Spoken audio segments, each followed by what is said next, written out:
जी। हाँ जी, जय जिनेंद्र। जय जिनेंद्र। आज का लेक्चर शुरू करेंगे। हमारा आयुष्य के ऊपर चल रहा है।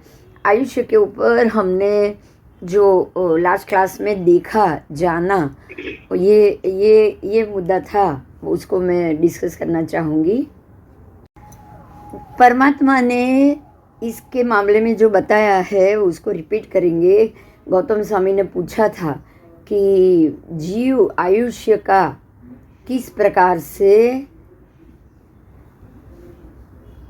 बंध करता है, जीव का आयुष्य, जीव किस वक्त किस भव का आयु कर रहा होता है। तब परमात्मा ने जवाब दिया था कि हे गौतम, अन्य तीर्थीक ने जो कहा है वो अलग है, मैं जो कह रहा हूँ वो अलग है। मैं इस प्रकार से कह रहा हूँ कि एक जीव एक समय में एक आयु करता है। एक समय मतलब आंख बंद करके पलकारा लगाओ, उसमें असंख्य समय निकल जाएगा। उस असंख्य समय में एक जीव असंख्य समय में असंख्य आयु भी बांध कर सकता है। ये ध्यान देना है। देखो, ये कुछ अलग ही है, आपको उसको बहुत ढंग से समझना है। असंख्य एक समय में एक आयु करेगा तो असंख्य समय में असंख्य करेगा कि नहीं? हाँ। और अगर वो उस समय इस भव का कर रहा है अथवा परभव का कर रहा है, एक समय में एक ही आयु करेगा, या तो वो ये भव का करेगा या तो वो परभव का करेगा। बराबर? ऐसा नहीं होगा कि इस एक समय में दो आयु करे, इस भव का भी करे और परभव का भी करे। बराबर? जिस समय वो जीव इस भव का आयु कर रहा है उस समय पे वो परभव का आयु नहीं कर रहा है। और जिस समय अगर वो परभव का आयु बांध रहा है तो उस समय वो इस भव का आयु नहीं कर रहा है। बराबर? और इस भव का आयुष्य कर रहा हो तब वो परभव का नहीं बांधेगा, और परभव का कर रहा है तो इस भव का नहीं करेगा। यानी कि एक जीव एक समय में एक ही आयु करता है, या तो ये भव का या परभव का। इस चीज को हम कैसे लेंगे, ध्यान से सुनिएगा। अगर जीव ये भव में कोई आयु का बंद कर रहा है, मान लो कि नरक गति का बंद कर रहा है, नरक गति तुल्य बंद कर रहा है, तो वो अपने आप परभव का हो गया कि नहीं? वो जब वहां जाएगा तब भोगेगा, अभी तो वो जाने वाला नहीं। ये भव में तो वो जाने वाला नहीं, तो अपने आप परभव का हो गया। अच्छा, अगर वो मनुष्य गति के योग्य भी कर रहा हो, लेकिन वो जो भी कर रहा है आयु कर्म बंद, उससे आयु बंद, अगर वो ऐसी व्यक्ति के साथ उसको जोड़ना हो जो ये भव में नहीं मिलेगी, उसको अगले भव में मिलने वाली होगी, तो अपने आप वो अगले भव में ही करेगा, उसका बंद करेगा ना, अपने आप वो अगले भव में ही करेगा। बहुत सारी ऐसी चीजें होती है, जैसे कोई मरी हुई व्यक्ति हो, उसके आप अगर कपड़े लत्ते पैसे और दागिना अगर कोई हड़प ले, तो अब वो जीव तो अभी आएगा नहीं उसको चुकता करने के लिए, उस आपसे लेने के लिए आएगा क्या? नहीं आएगा। तो ये अपने आप ये परभव का आयु बंद हो गया। बराबर? क्योंकि परभव में जब वो जीव दूसरी जगह जन्म ले, वो बड़ा हो, तब तक आप भी यहाँ से निकल जाओ और आप भी उसके आसपास ही कहीं जन्म लो, और फिर ये परभव में ये आयुष्य का फल आपको इस भव के आयु के कर्म के बंध का उधर मिले। बहुत सारी चीजें होती है। ये तो पैसा का एग्जाम्पल मैंने इसलिए दिया कि आपको मालूम होगा कि पैसा एक वस्तुपाल तेजपाल का एक उदाहरण था। उसने देखा, वस्तुपाल तेजपाल ने, कि एक चूहा अपने बिल के अंदर एक सोने की गिनी बाहर से कहीं से लाता है और एक झाड़ की बखोल में अंदर जाके वो रख के आ जाता है। समझ में आया? वापस वो बाहर आता है, वापस वो एक और कहीं से सोने की गिनी लेके आता है, और वो गिनी लेके वापस वो अंदर बखोल के अंदर अपने दर के अंदर उसको रख लेता है। ऐसे ऐसे जाके उसने बहुत सारी गिनी लेकर आया, चूहा 15-20 गिनी लेकर आया, अंदर रख दिया। अब इन्होंने ये सोचा कि अगर ये चूहा इतनी गिनी लेकर आया है, उसको याद होगा कि नहीं कि मैं कितनी गिनी लेकर आया। तो उन्होंने क्या किया कि गिनी उसमें से उठा ली और देखने लगे कि चूहा आके क्या कर रहा है। चूहा आके क्या कर रहा है। तो जब वापस चूहा आया, गिनी लेकर आया, वो गिनी रखने गया तो अंदर उसने कोई गिनी नहीं देखी। तो वो डर के मारे बाहर आया। बाहर उसने आसपास देखा कि मेरी गिनी कहाँ है, ढूंढा ढूंढा इधर उधर, और ढूंढने के बाद वो अपना सर पटक पटक के नहीं मिली, उसी के कारण सर पटक पटक के मर गया। समझ में आया। तो अब जो गिनी उठाई, अब उससे वो ये चीज का कर्म बंध कब चुकाएगा, क्योंकि गिनी उठाने के कारण आयुष्य किसी की आयुष्य की अंत हुई। तो इनको भी ऐसे ही अपना कर्म का फल चुकाना पड़ेगा, बराबर चुकाना पड़ेगा। तो ये तो तभी होगा ना जब वो जीव पर्वों में चला गया। अब आपके लिए ये अबधा काल में चला जाएगा, आप इसका भोग परभोग में करोगे कि नहीं। हाँ। तो इस प्रकार से जीव एक समय में या तो इस भोग का आयु भोगता है या परभोग का आयु भोग है। बराबर बराबर। एग्जाम्पल समझ में आ गया। हाँ आ गया। आओ, अगर वो इस भोग का आयु कर रहा है तो परभोग का नहीं कर रहा है, और अगर वो परभोग का कर रहा है तो वो इस भोग का आयु नहीं कर रहा है। इस प्रकार से भगवान ने समझाया है। तो ये हो गया हमारा आयुष्य का। थोड़ा आप जिन्होंने नहीं देखा है वो अगला लेक्चर जरूर सुन लेना। हाँ हाँ हाँ हाँ। आओ चलो।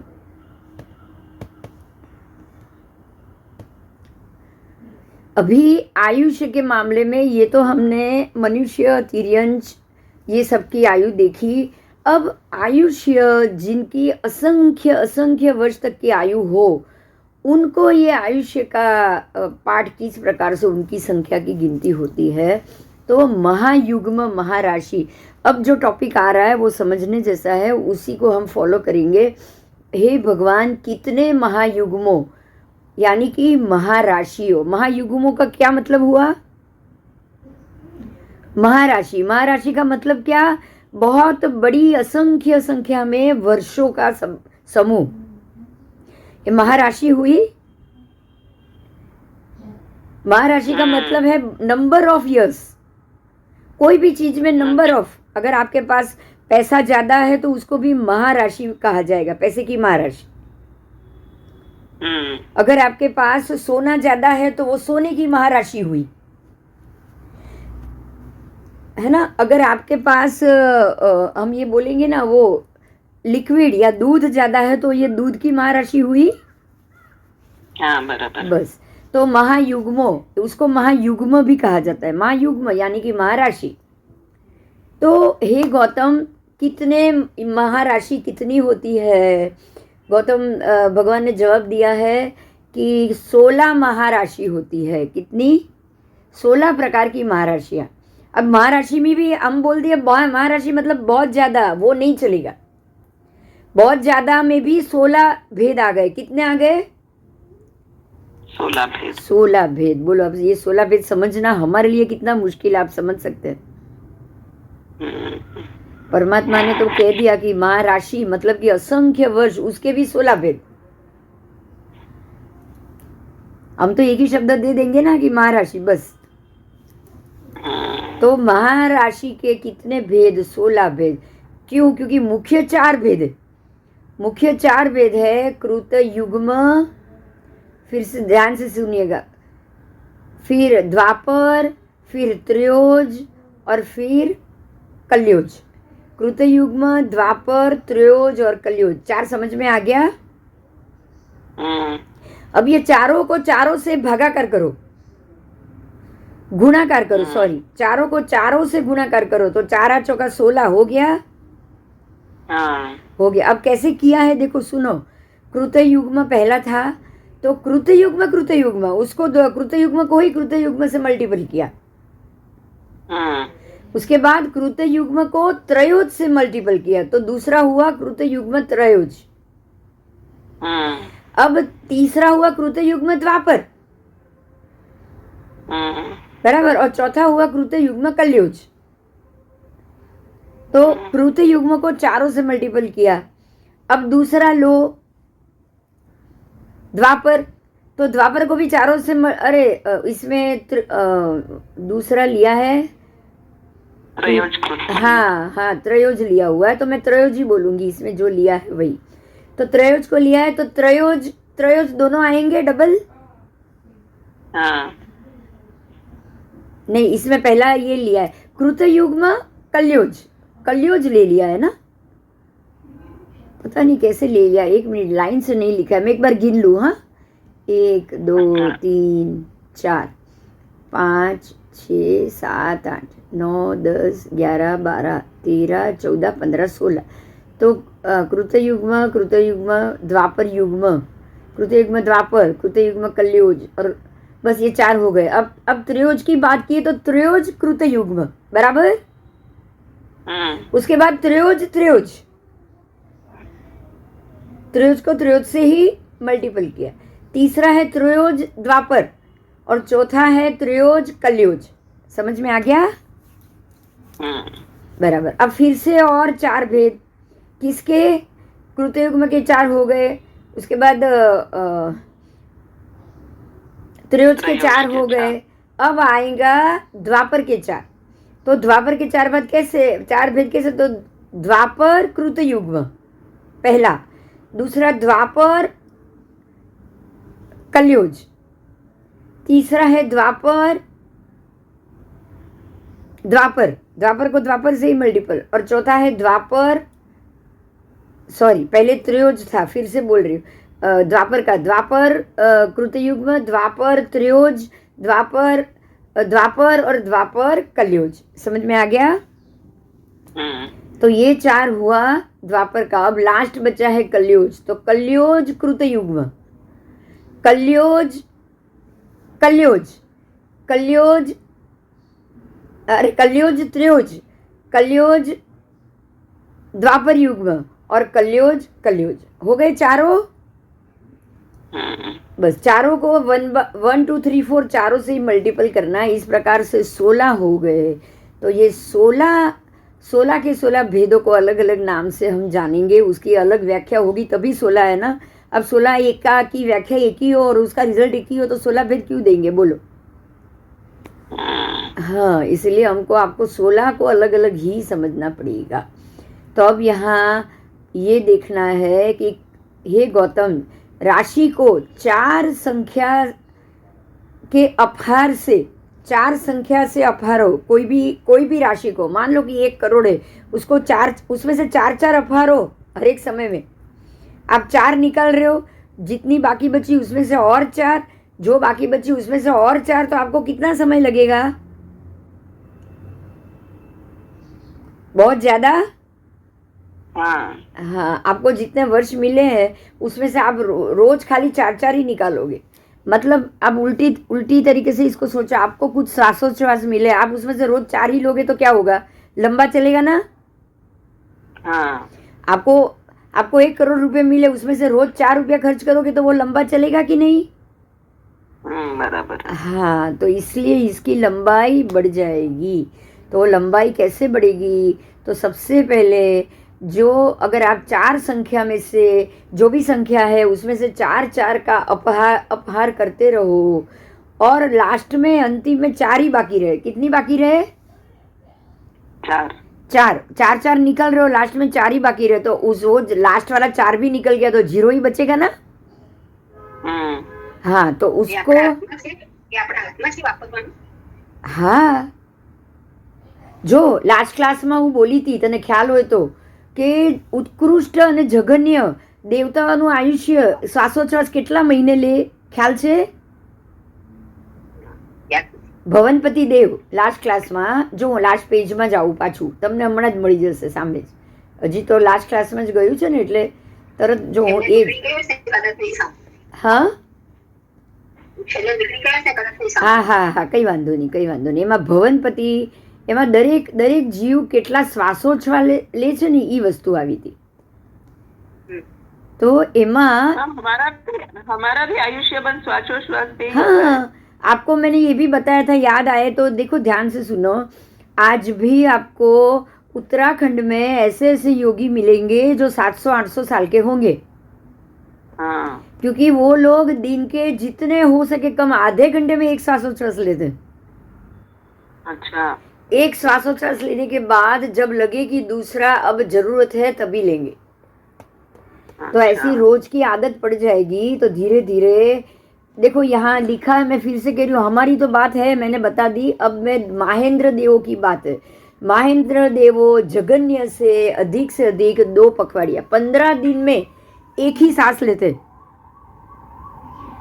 और उत्कृष्ट से 7 पखवाड़िए में एक सांस लेंगे, 3.5 महीने में सिर्फ एक सांस। बोलो, तो अब वो जगन्य ये भी ले सकते हो, कोई भी देव जगन्य उत्कृष्ट दोनों ले पाएंगे, आपकी कैपेसिटी। अगर आप मान लो कि एक स्वधर्म का जो एक देव है और वो 7 पखवाड़िए में एक ही श्वास ले रहा है, 3.5 महीने में एक ही ले रहा है। जगन्य तो उनका 7 पखवाड़िए में 2 पखवाड़े 15 दिन में एक है ही, तो 15 दिन की जगह 2 पखवाड़े की जगह वो 7 पखवाड़े में ले रहा है, तो उसने अपनी आयु 3 गुना बढ़ा दी कि नहीं? हाँ बराबर है, उसने समय बढ़ा दिया। आयु तो आपको निश्चित मिली है श्वासोच्छ्वास, और हमारे कभी भी टूटेंगे, देवों के थोड़ी कभी भी टूटेंगे। इसीलिए वहां हर एक देवलोक में जगन्य उत्कृष्ट दोनों आयु लिखा है, बराबर, क्योंकि वो ऐसा कर सकते हैं। तो सनत महेंद्र दोनों ऐसे ही, और अधिक से अधिक 7 पखवाड़िया। लेकिन जो उसके ऊपर 5वें देवलोक वाले तो ब्रह्मलोक वाले तो 10 पखवाड़िया 7 पखवाड़िया जगन्य से, वो तो पहली एक सांस नॉर्मली ही 3.5 महीने में एक बार लेते, तब उनकी आयु ज्यादा होती है। अब समझ में आ रहा है? 22 सागरोपम और उत्कृष्ट वो 10 पखवाड़िया। 10 पखवाड़िया मतलब 5 महीने में एक बार, 5 महीने में एक बार। ये बहुत बड़ी बात है, ये छोटी बात है? बताओ, बहुत बड़ी बात। तो इस प्रकार से आप अगर सांस लो और छोड़ो, लो और छोड़ो, तो बिल्कुल अगर कम लोगे तो आपकी आयु ज़्यादा लंबी रहेगी, और अगर ज़्यादा लोगे तो आप जगन्य में आ जाओगे। जगन्य से तो कम तो नहीं होने वाला, लेकिन जगन्य में आ गए तो बहुत कम हो गया कि नहीं? हाँ, तो अब ये मुद्दा समझ में आ गया। हाँ, તમે ઊંડો શ્વાસ आप योगा में बोलते ही ऊंडा सांस लो, तो जितना ऊंडा सांस लिया तो आपके कुछ समय बच गए कि नहीं उसमें? नहीं तो एक समय में एक सांस लेंगे तो कितनी ज्यादा हो जाएगी। हम लेते ही वैसे भी 77 श्वासोच्छ्वास लेते हैं, कितने? 77 एक ही समय में, एक ही मिनट में। अच्छा, हाँ, तो आप जितनी कम लोगे उतनी ज्यादा अच्छा होगी कि नहीं? आपकी आयु कोई वर्ष के ऊपर डिपेंड नहीं है, श्वासोच्छ्वास पे डिपेंड।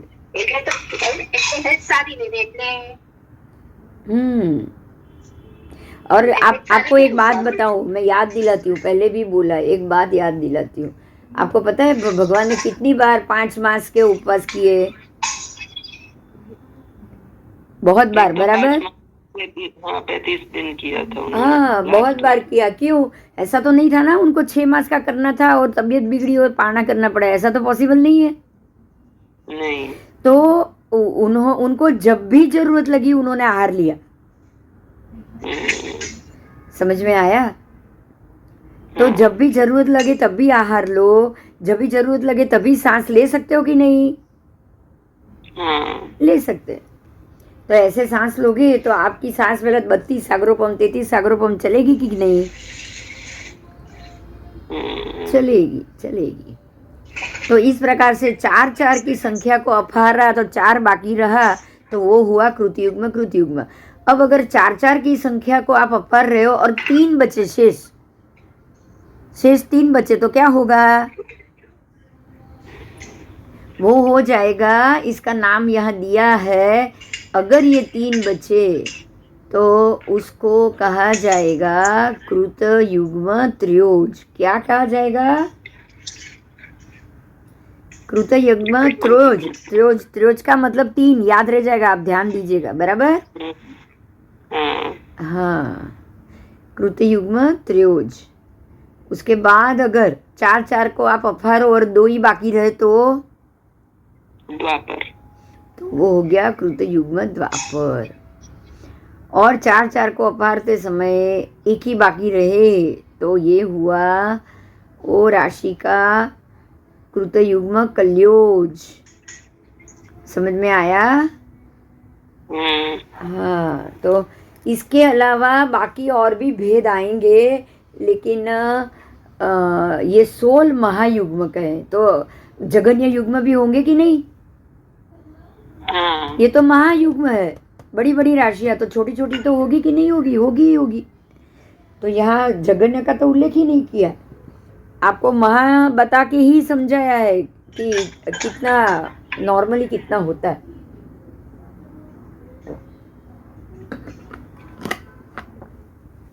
मैम बुक्स पोस्ट करते तो अच्छा होता। हाँ भी, अब कर लूंगी, मैं बाहर गाँव ही रहती हूँ ना, प्रॉब्लम ये हो गया था। अच्छा। अब जरूर कर दूंगी, मैं जरूर कर दूंगी। बुक तो होकर आ गई है, कर दूंगी मैं। अच्छा। हाँ जी, हाँ जी। देखो अब है ना, ये कृत युग्म ये आपने राशि जान ली। अब राशि से मालूम पड़ गया ना कि इनका आयु बहुत ज्यादा होती है, ये बात समझ में आ गया? क्योंकि असंख्य महायुग्म है, ये महाराशि थोड़ी थोड़ी नहीं है हमारे लिए। अगर संख्या आ जाए 1 करोड़ 2 करोड़ तो आपको संख्या मिल जाए, इनको तो संख्या ही नहीं है ना। तो ये कोई 100-200 साल की तो आयु है नहीं। और नार की जगन्य से 10,000 शुरू होती है। तो 10,000 की आयु यहाँ आ गई। आ गई। अच्छा, अब दूसरी बात कि जो युगलिक जन्मते हैं वो तो 10,000 क्या, उससे भी ज्यादा वर्ष होते हैं ना। हाँ, उनकी तो 3 पल्योपम की आयु है, 1-2 नहीं, 3 पल्योपम। तो ये कृत युग में आएंगे कि नहीं? आने चाहिए। अब उनकी आयु नापना और हमारी आयु नापने के लिए क्या एक ही फैक्टर होगा या 2 होंगे? अलग अलग होंगे। तो ये कृत युग्म से उनकी आयु जाएगी। और सामान्य मनुष्य कि जो 100 साल या 80 साल जीने वाला है या उससे भी कम, अभी तो आएगा 5वें हर में 20 साल, तो उनके लिए नापने के लिए श्वासोच्छ्वास प्रमाण संख्यात वर्ष आयु आएगी। आएगी। तो ये असंख्यात है, तो इसीलिए इनको एकेंद्रिय में भी है ना, जगन्य 20-21 हजार, और उत्कृष्ट तो बहुत सारा होता है कि नहीं। तो अब यहाँ पे ये बताया है कि ये जो 16 युग्म है उसमें कौन कौन से जीव है। तो कृत युग्म राशि रूप एकेंद्रिय कहाँ से आके उत्पन्न होते हैं? हाँ बोलो।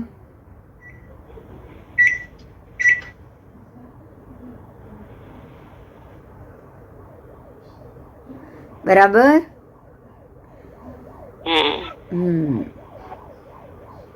तो ये एकेंद्रिय कहाँ से आके उत्पन्न होते हैं?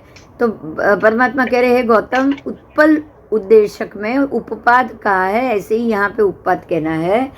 वो जीव कृत युग्म आयु की राशि रूप एकेंद्रिय जीव एक समय में 16 या तो संख्याता या असंख्याता या अनंत उत्पन्न होते हैं। तो एकेंद्रिय में तो कोई भी जरूरी नहीं है, लेकिन एक समय में जगन्य 16 आ गए तो कम से कम 16 एक साथ ही उत्पन्न होंगे। कम से कम 16 को तो उत्पन्न होना ही है, और वो भी एक साथ। तो कृत युग्म जब दोनों कृत युग्म हो, वो राशि में कैसे जीव जन्म लेंगे? एकेंद्रिय लेंगे तो वो एक समय में 16 या फिर ज़्यादा संख्याता या असंख्याता या अनंत, इस प्रकार से उनकी वृद्धि होगी।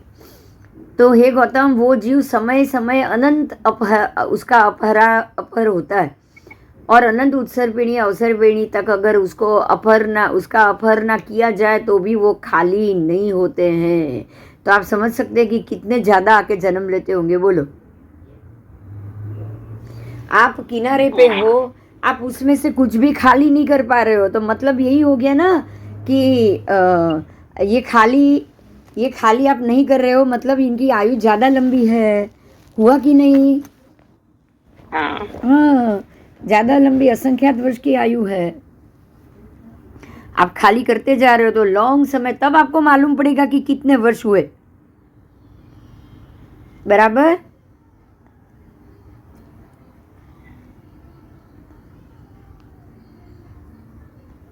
असंख्य वर्ष को तो नोट नहीं करोगे, लेकिन 4-4 खाली करोगे तो असंख्य दिन तक चलेगा, तो मालूम पड़ जाएगा ना।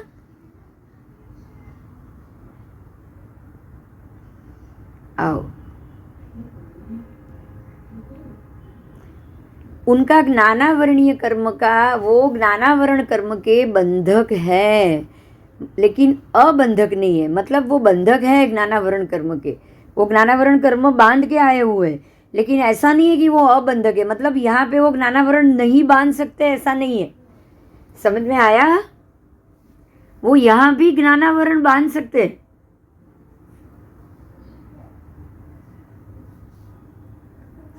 वो आयुष्य के बंधक भी है और अबंधक भी है। देखो यहाँ पे आए, अनंत वर्ष तक रहेंगे एक इंद्रिय। ध्यान से सुनो, वो बंधक अबंधक दोनों कैसे हुए? प्रश्न आ रहा है दिमाग में?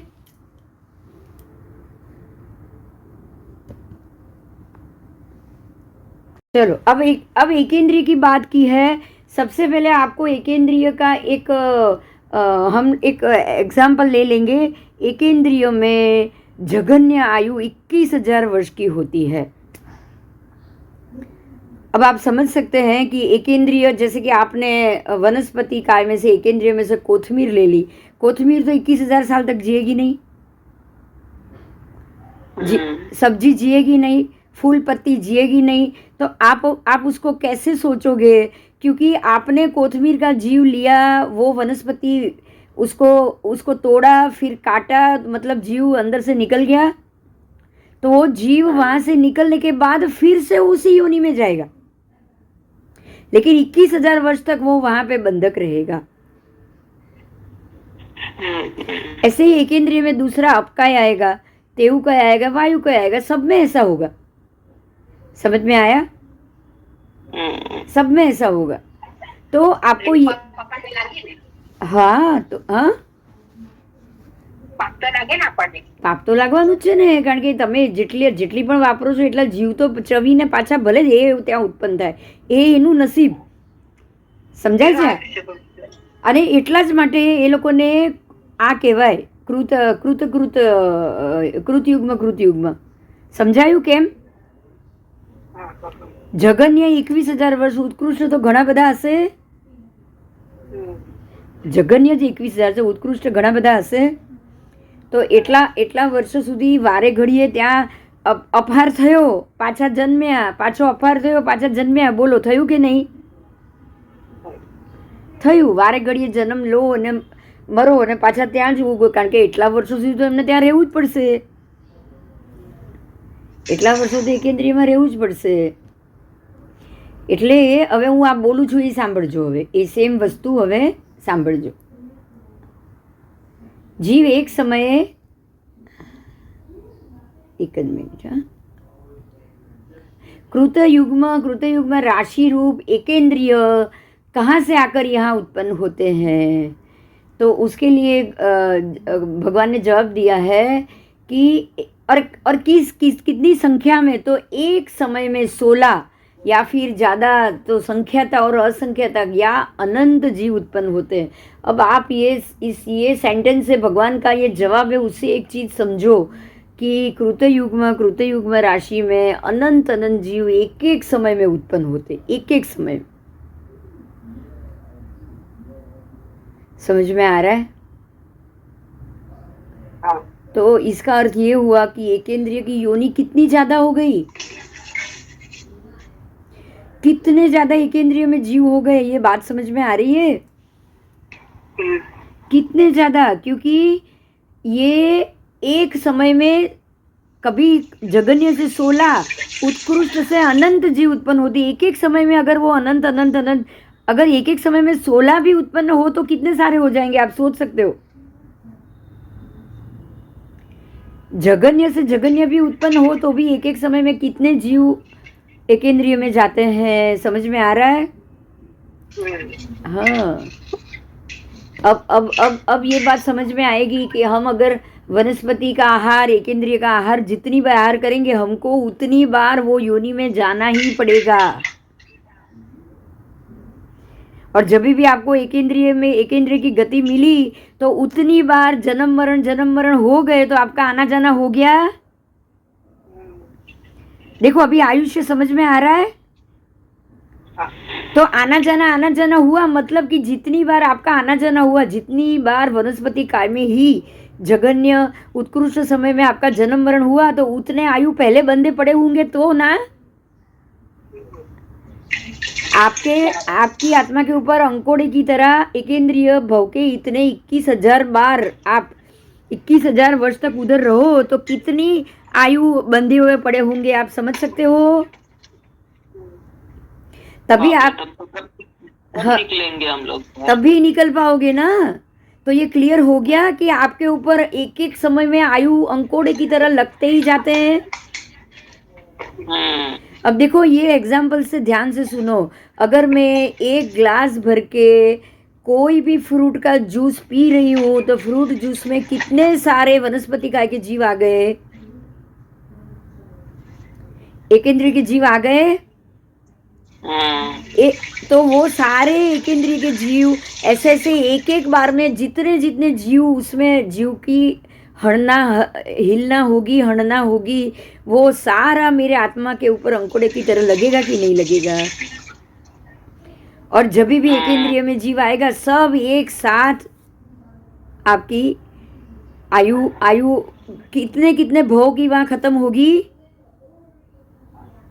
इसीलिए भगवान कह रहे कि आप जब आयु भोग रहे हो तो या तो एक समय में इस भोग का भी भोग सकते हो या परभोग का भी भोग सकते हो। पर मतलब आज का नहीं, पहले का भी आ गया।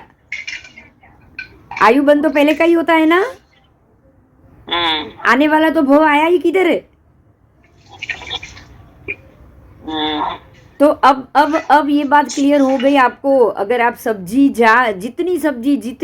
जितनी अलग अलग ज्यादा आपके पेट में आहार गया ना, वो सब आपको एक साथ एक समय में ये खाना, आपने जो भी खाया है वो सब आपके आत्मा पे अंकोड़े की तरह आयु की तरह लग चुका है। और वो लगा हुआ एक इंद्रिय में अपकाय भी आ गया, अग्नि भी आ गई। आपने गैस जलाया नहीं था क्या, बताओ। खाना पकाने के लिए मैंने ये मनुष्य भव में जितने गैस जलाए, जितने अग्निकाय के जीव मरे, जितनी बार लिफ्ट का उपयोग, जितनी बार पंखे का उपयोग, लाइट का उपयोग सब किया है, उतनी बार मेरे जितने जीव मरे वो मेरे आयु पे अंकोड़े की तरह लगे कि नहीं लगे हैं? लगे हैं, बराबर। अब मैं अपकाय की योनि में जाऊंगी तो मैं जघन्य 21,000 और उत्कृष्ट तो जितने भी जीव के लगे हैं वो सारे खत्म होंगे कि नहीं, बताओ। तो अब समझ में आ गया आयुष्य कैसे बंध रहा है। अब अगर ये ध्यान से सुन लो, अगर आप एकेंद्रिय में चले गए तो इतना, या प्रत्येक या साधारण वनस्पति में चले गए, प्रत्येक में चले गए, तो ये कृतयुग्म प्रमाण वर्ष तक आपको उधर जन्म मरण करने के बाद जितने भी आयुष्य इसके बांधे होंगे ना, आज तक पूर्व के आपके आयुष्य पे अंकोड़े की तरह लगे होंगे ना, वो सारा आपको खत्म करना ही पड़ेगा। अब देखो, अब आयुष्य के साथ आपको प्रैक्टिकल जवाब मिल रहा है। लास्ट क्लास में जो आयुष्य का सुना था उसका आपको यहाँ पे प्रैक्टिकल जवाब मिल रहा है कि जितना अग्नि का प्रयोग हुआ है, जितने अग्निकाय के जीव मरे हैं, अब मैं अग्निकाय ले रही हूँ, जितने भी मरे वो सब मेरे आज मेरे ये भव में मेरे ऊपर अंकोड़े की तरह चढ़ गए, बराबर। अब जघन्य आयु तक जब तक वो चढ़ेंगे नहीं, मेरा अग्निकाय में जाना होगा नहीं, ये तो तय है। और अगर मेरी आयु खत्म होते ही, या जघन्य क्या, अगर मैं उत्कृष्ट में चली गई ना, तो जितने मेरे आयु पे अंकोड़े की तरह लगे होंगे वो सारा उधर अग्निकाय के जीव में जन्म लो मरो। गैस के जीव, अग्नि के जीव, आप गैस बैठाते हो तो असंख्य जीव चवित हुए मर गए, बराबर। चवित हुए मर गए। तो ऐसे ही अगर वो जीव में अगर मैं चली गई या आप चले गए ना, तो उतने हजारों वर्ष तक, ये कृतयुग में वर्ष तक, कितने वर्ष तक, जितना आपने बांधा होगा, 16 प्रकार की आयु है। ये लंबी आयु 16 प्रकार की है। जो पीछे से आए ना उनको मैं बता दूं, आप आगे का बाद में देख लेना। अब ये लंबी लंबी उम्र की, अनंत अनंत समय तक की वर्ष की आयु है ना, उसकी बात हो रही। તારો તો અવાજ મને પરફેક્ટ સંભળાયો. બધાને મારો અવાજ ઓછો આવ્યો? ના સરસ આવે છે અવાજ. હા, તો પછી તારા જરાક ડાયરેક્શન ફેરવ ફોનનો. जो कृतयुग में 16 प्रकार की आयु की व्यवस्था बताई है परमात्मा ने, ये 16 प्रकार की आयु की व्यवस्था है। और ये 16 प्रकार की आयु की व्यवस्था अनंत अनंत वर्ष तक रहने वाले वर्षों की है। आप इस आयु में अनंत वर्ष तक जाते हो और अनंत वर्ष तक वहां से बाहर नहीं निकल पाते। तो अगर आपका जीव मान लो कि प्रत्येक वनस्पति काय में चला गया, तो प्रत्येक वनस्पति काय में आपको कुछ साल तक नहीं रहना है। समझ में आ रहा है?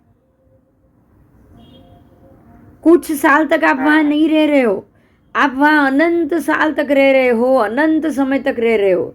तो अनंत समय में कौन सा पार्ट है? तो 16 में से कोई भी एक पार्ट।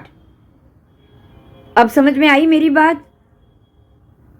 आपको आयु के कृतयुग्म, महायुग्म, इसका नाम है महायुग्म, महाराशि, महायुग्म यानी महाराशि। महाराशि मतलब महासमूह, महावर्षों की राशि, महा बहुत सारे वर्षों की राशि, अनंत अनंत वर्षों की राशि। अब समझ में आ रहा है? अनंत काल तक आपको यहाँ ही रहना है। तो यहाँ अनंत काल तक आप जीवित रह के नहीं रह पाओगे। कैसे रहोगे बताओ? जन्म मरण करके रहोगे। उतने बार जन्मोगे, कोथमीर कितनी बार आप काटोगे वो मर जाएगी। वापस जो कोथमीर का जीव था वो वापस कोथमीर में ही जाएगा। फिर से कोई उसको काटेगा, वो मर जाएगी, फिर से उसका जीव कोथमीर में जाएगा। अब जिसने काटा है उसने कर्म बंद किया, तो उसने भी अपना आने वाला समय कोथमीर में बांध दिया। समझ में आया ये चक्र?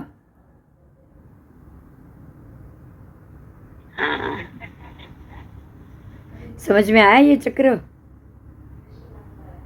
बहुत ही डरावना है। ओ तो वही तो है, हमको समझना ही यही है। ये सारे मैंने पहले ही बोला है कि ये सारे आप अपने शरीर से, ये जो मनुष्य शरीर मिलता है ना, आहार, शरीर, इंद्रिय, श्वासोच्छ्वास, भाषा और मन, ये सारा पुद्गल शरीर है। ये सारा निकाचित ही कर्मबंध है, जिसको भोगने जाना ही पड़ेगा आपको, कोई ऑप्शन ही नहीं। एक सवाल। हाँ बोलो। એટલે હવે આપણે કહે છે કે આપણે કોઈ બી શાક સુધારીએ, કોઈ બી સબ્જી સુધારીએ, આપણે પહેલા એક સાઈડ પર મૂકવાનું. हाँ, તો એનો શું મતલબ કે કઈ રીતે अभयदान। वो अभयदान दिया है, वो अलग है। अभी ध्यान से सुनिए मेरी बात, ध्यान से सुनिए। परमात्मा ने दीक्षा लेने के बाद 12.5 वर्षों में सिर्फ 349 ही समय खाना खाया। मेरी बात ये समझ में आई? क्यों? क्योंकि उनको क्या उपवास करना था, इसलिए? बोलो। आहार संज्ञा कम थी इसीलिए नहीं। अब सुनिए, ध्यान से सुनिए। मोक्ष जाना चाहता है ना, वो कम से कम जीवों का आहार करेगा। ये बात सही है? हाँ, माता साहब। उनको मोक्ष में जाना है तो कम से कम आहार का ही, वो कम से कम आहार ही उपयोग में लेगा कि नहीं? मतलब वो जितना हो सके ज्यादा तब करेगा।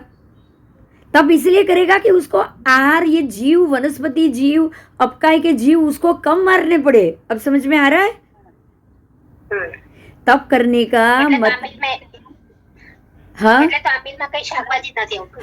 तब करने का मतलब ही ये है कि आप अपने शरीर में जितनी, जब जरूरत है तब आहार डालोगे, जब जरूरत है तब आपका वो एक इंद्रिय या किसी में जाने का समय भी कम हो जाए। और जितना जरूरत था उतना ही डाला है, उसी समय डाला है। और वो भी ऐसे को करके डाला है कि भाई ये जो जीव मैंने आहार में लिया है, अब संजयवलन कषाय में तो है ही वो, बोलो, जो चरम भवी है वो संजयवलन कषाय में है कि नहीं? हाँ तो अभी अभी लिया और अभी मिच्छामी दुक्कडम तो जीवों की क्षमापना हो गई। हाँ हमारे तो वो भी नहीं होती है ना, बोलो। हाँ। हमारे में क्या होती है, चटनी आज बराबर नहीं हुई है, कल फ्रेश कोथमीर लेके आना। हमारे में तो वो होता है ना। हाँ हम तो ये सोचते हैं कि आज सब्जी बराबर नहीं है तो कल और फ्रेश लेकर आना, बोलते कि नहीं। हाँ तो और कल फ्रेश लेके आएंगे, मतलब क्या कि और ताजा ताजा और जो अपरिपक्व है ऐसी सब्जी को हम खाएंगे। अगर आप नरम हो गई हो या जो हम बोलते हैं ना मुरझा गई हो, वो सब्जी खाएंगे तो उसमें से तो जीव अपने आप निकल चुका है कि नहीं। लेकिन हम उसकी जगह कैसी खाएंगे, फ्रेश। तो मतलब कि अभी भी उसके नस नस में जीव है। समझ में आ रही है ये बात। वो डॉक्टर तो बोलते हैं कि ताजा ताजा खाने का न्यूट्रिशन नहीं आता, वीकनेस आती है, फिर क्या करने का। भगवान ने बोला है ताजा क्या, सलाड। सलाड डॉक्टर कह रहे सलाड खाओ, भगवान कह रहे कच्चा फल कभी भी मत खाओ। आप सोचो सब में। एक बात ध्यान से सुनो, बीमारी ये आंबिल के खाने से या ये खाने से नहीं आती। बीमारी कच्चा खाने न खाओ तो बीमारी आएगी ऐसा मत सोचना। बीमारी क्यों आती है पता है, बताऊं मैं आज। बीमारी इसीलिए आएगी कि आपकी आत्मा के ऊपर कर्म का भार ज्यादा होगा, बराबर। सही बात है। आपको बीमारी इसीलिए आएगी कि आपकी आत्मा के ऊपर, नहीं तो जो 12.5 वर्ष में, भगवान की तो बात छोड़ो, बहुत सारे ऐसे हैं कि जिन्होंने तप किया हुआ है। विश्वभूति अणगार वो तो भगवान नहीं थे ना, भगवान का जीव था ना। वो 11 लाख मांस खमन किए थे कि नहीं उन्होंने। और वो तो समकीति भी नहीं थे, नियाणा बांध बैठे। तो समझ में आ रही है मेरी बात। तो यहाँ पे आपको ये समझना है कि अगर हम पापाचार कम करें या पापाचार का कम सोचे ना, तो आप अपने आप ये सलाड वलाड ये खाना बंद कर दोगे। और आपके ये कम सोचने का प्रभाव ही वो होगा। आप कम तब ही सोच पाओगे जब आपके ऊपर ये कर्म लगने ही नहीं होंगे, लगने वाले ही नहीं होंगे। नहीं तो तब तक तो आपको ये ख्याल ही नहीं आएगा। आएगा क्या बताओ, नहीं आएगा ही नहीं, आएगा ही नहीं। तो पहले तो आपको अपने आप को इसके लिए रेडी करना है कि मुझे जितने हो सके जीवों को जयना देना है। आप ऐसे सोचते रहोगे, ऐसी ही आप देखो महात्मा कभी भी फ्रूट ताजा नहीं खाते हैं, 48 मिनट छोड़ के ही खाते हैं। क्यों बताओ क्यों? उसमें जीव नहीं रहता। जीव नहीं रहेगा। एप्पल वेपल तो पूरा काला भी, आधा काला भी हो जाएगा, होगा कि नहीं। आम कैसा होगा, चलो 1 घंटे तक आम रखो काट के, कैसा होगा, काला काला हो जाता है। हाँ तो मतलब काला हुआ, मतलब कि अब ये अंदर से जीव निकल चुका है। तो अब तो उनको खाना भी दोष नहीं लगेगा ना। आप देखो वो गोचरी में बहुत ध्यान रखते हैं महात्मा, बहुत ध्यान रखते हैं। कोकम वोकम नहीं आना चाहिए, लीमड़ा नहीं आना चाहिए। नहीं आना चाहिए का मतलब ये नहीं कि उनको गलना पड़ रहा है। नहीं आने का मतलब ये कि लीमड़ा डालो, अब जब भी खाना खाओ 10 घंटे बाद भी लीमड़ा आपको पूरा ताजा मिलेगा, पूरा मिलेगा। चूरा नहीं मिलेगा, उसका चूरा हो गया है। बोलो आप जब भी लीमड़ा डालो और वो एक बार दही का चावल खाओ तो सही, साउथ इंडियन राइस, लीमड़ा वगार में डालने के बाद आपको 2 घंटे तक भी लीमड़ा पूरा मिलता है। मिलता है कि नहीं मिलता है? हाँ, क्योंकि उसमें जीव है। तो ये सिस्टम से हम जब भी जाना नहीं सोचेंगे ना, आप ये ध्यान दीजिए, तब तक एकेंद्रीय में जाना बंद नहीं होने वाला। इसीलिए एटलीस्ट भगवान ने ये तो इतना तो बोला ही है कि जो है जैसा है खाओ, उसको बहुत खुश होके बोल बोल के तो बिल्कुल मत खाओ। समझ में आई ये बात?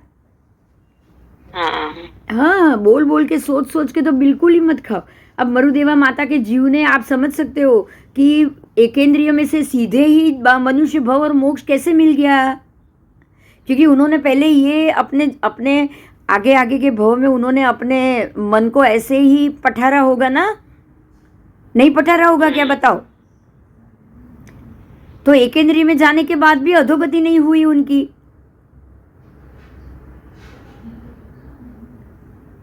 બરાબર. હા, हमको आपको और हम એકેન્દ્રિયમાં એક જ ભાવ થયો ને એમનો તો. એમનો એકેન્દ્રિયમાં તો એક જ ભાવ થયો ભાઈ, તો નિગોદમાંથી નીકળીને એકેન્દ્રિય અને સીધો મોક્ષ, હા, મનુષ્યને મોક્ષ. પણ આગળનું ભ્રમણ તો હોઈ શકે છે ને. હા, હોઈ શકે ચોક્કસ. હા, આટલા અનંત કાળ સુધી તો કેટલી બધી ઉત્સર્પિણીઓ ગઈ.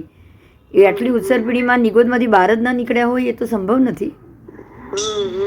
ये तो संभव नहीं. पर आप हमारे लिए ये सबसे समझने की बात ये है कि उनका अगर वनस्पति काय में, अगर किसी का भी वनस्पति काय में या प्रत्येक वनस्पति में आप 84 लाख जीव योनि में, तो आपको मनुष्य बनने के बाद या पहले जाना ही जाना है, क्योंकि हम सभी योनि के योग्य पाप कर चुके होते हैं. बराबर?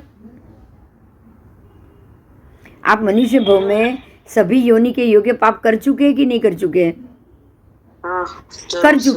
कर चुके होते. तो जब आप जघन्य या उत्कृष्ट वर्ष का जब तक वो इकट्ठा नहीं होगा तब तक तो आपको वो योनि में जाने की परमिशन भी नहीं है. बराबर. और जब आप वो योनि में चले गए कि इतना इकट्ठे होने के बाद अब यहाँ गए हैं, तो जितने जितने ये भव में आज बिंदु के भव में बिंदु ने जितने भी अपकाय का यूज किया होगा ना, रस, पानी, दूध, जितने भी अपकाय के जीवों का उपभोग किया होगा ना, वो सारे उतनी बार के उतने जीव और उतनी बार के अंकोड़े ये बिंदु की आत्मा पे लगे हुए हैं. तो अब मुझे अपकाय की योनि में से जगन्य 21,000 साल पहले मैं मर मर के बाहर आऊं, ये पॉसिबल है? बताओ. तो मैं वो योनि में गई, उससे पहले जितने लगे होंगे, अरे 21,000 छोड़ो, 5 लाख वर्ष की आयु लगी होगी, तो 5 लाख वर्ष तक मुझे अपकाय में ही जन्म लेना पड़ेगा कि नहीं? तो वो जो 5 लाख या अनंत वर्ष भी हो सकते कि नहीं हो सकते? हो सकते कि नहीं? हाँ, हो सकते. बस वो हो सकते हैं ना, ये जो हो सकता है ना, इस ये हो गया कृत युग्म आयु महाराशि. समझ में आया? क्योंकि अब महाराशि आ गई, अब आयुष्य की महाराशि आ गई है. राइट? निगोद में तो है ही महाराशि की आयु, है कि नहीं? उसमें कुछ वर्ष या इतने संख्याता वर्ष तो आएंगे नहीं निगोद में. देव नरक में संख्याता ही है, मनुष्य में संख्याता ही है, लेकिन वनस्पति और तिर्यंच में और निगोद में, तिर्यंच माने कि ये एकेंद्रिय में और निगोद में संख्याता नहीं है. बराबर? बराबर समझ में आ रहा है? बोलो. हाँ. डर भी लग रहा है ना समझने के बाद? डर भी लग रहा है, लेकिन वो भी सोच रहे कि अगर नहीं खाएंगे तो बीमार तो नहीं गिर जाएंगे क्या? हाँ, अब देखो, अब समझो, अब और दूसरा मुद्दा समझो. इतने साल तक जीव यहाँ चला गया, तो अब यहाँ उसको क्या ज्ञानावरण का बंध, कर्म का बंधक या अबंधक है कि नहीं, ये जानना पड़ेगा ना. कि इतना अनंत वर्ष तक अब इसके ऊपर कौन कौन से कर्म लगेंगे, ये क्वेश्चन हुआ है कि नहीं हुआ है? अब देखो, मरुदेवा माता को केल के झाड़ में क्या क्या उन्होंने सहा, वेदना सही. हाँ, वो कांटा वाला बाजू में बेर का पेड़ था. तो असता वेदनीय का उदय भी आया. आया और उन्होंने वहां पे कर्म की निर्जरा भी की. तो ये सारे जीवों, कोई भी योनि हो, अपकाय हो, प्रत्येक वनस्पति काय हो, सब में कर्म का बंधन भी है और कर्म की निर्जरा भी. ये बात क्लियर हो गई? ये क्लियर हो गई. तो यहाँ ज्ञानावरण भी है, ज्ञानावरण भी है, दर्शनावरण भी है, सबका सब है. तो आयुष्य के अलावा बाकी सारे कर्म बंध है. यहाँ आयुष्य का कोई बंध नहीं है. बोलो, अब समझ में आ रहा है? आयुष्य का बंध आपको ये योनि में नहीं पड़ेगा. रिपीट कर दे, रिपीट कर. मैं कर रही हूँ. चलो फिर से कर. यहाँ पे जीव कर्म के आयुष्य के अलावा बाकी सारे कर्मों के बंधक भी है, बंधक ही है लेकिन अबंधक नहीं है। यहाँ सारे कर्मों के बंधक ही है, अबंधक तो है ही नहीं। यहाँ रह के भी उनको सारे कर्म बांधने ही बांधने, सिर्फ आयुष्य का नहीं बांधना है। बात समझ में आई?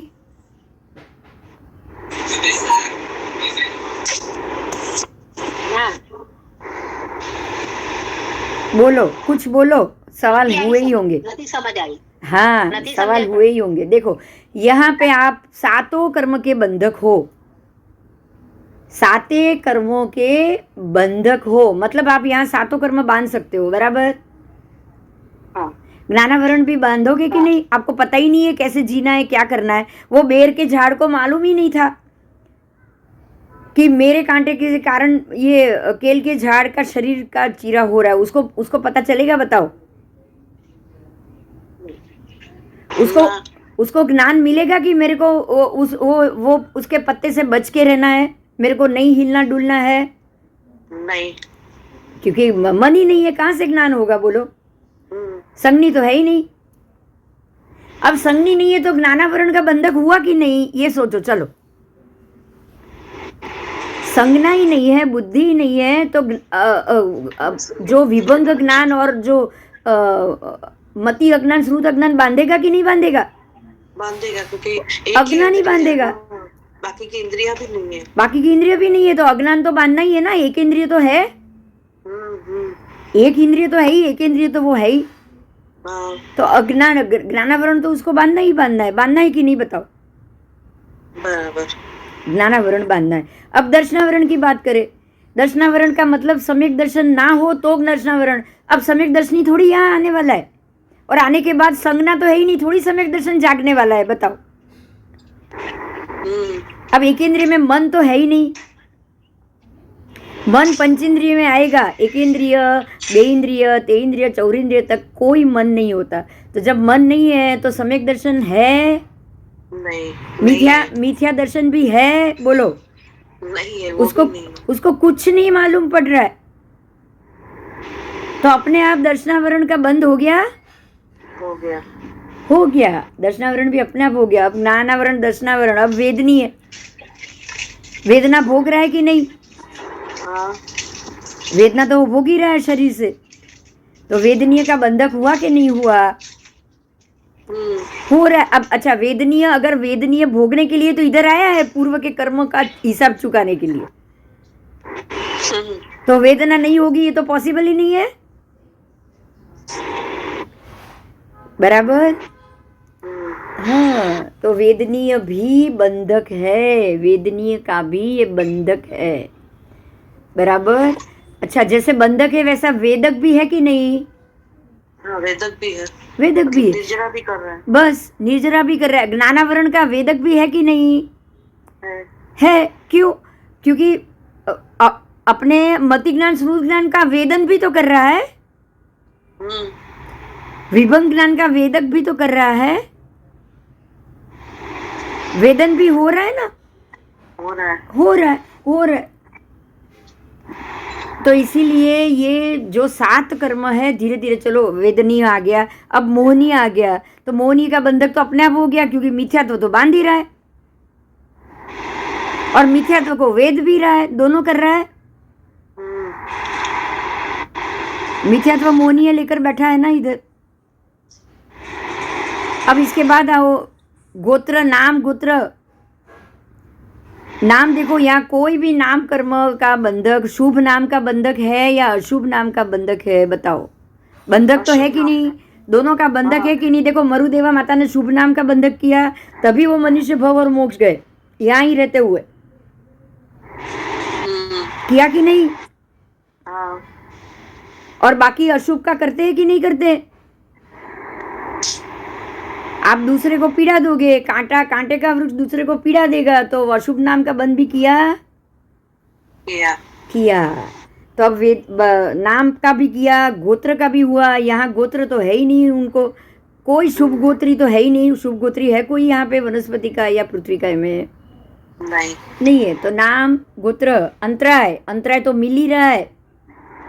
अंतराय कैसा मिल रहा है? अंतराय ऐसा मिल रहा है कि आप अगर पानी को बांध के रखा है, उसमें इलेक्ट्रिक उत्पन्न होते हैं, तो पानी के जीव को कितनी पीड़ा होगी? वो अंतराय नहीं है क्या? इलेक्ट्रिक उत्पन्न करना अंतराय है कि नहीं?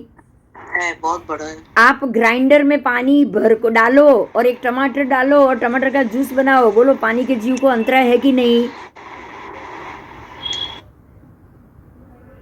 अंतराय कर्म हुआ कि नहीं उनके लिए?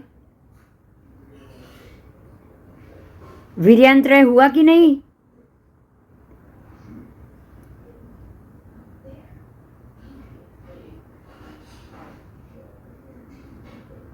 तो हमको यहाँ पे यही मुद्दा समझना है कि वेदनीय भी मिल रहा है, नाम मिल रहा है, गोत्र मिल रहा है, अंतराय मिल रहा है। अंतराय तो हो ही गया ना।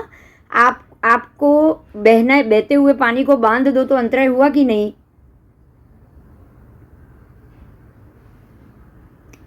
हेलो, आवाज आई?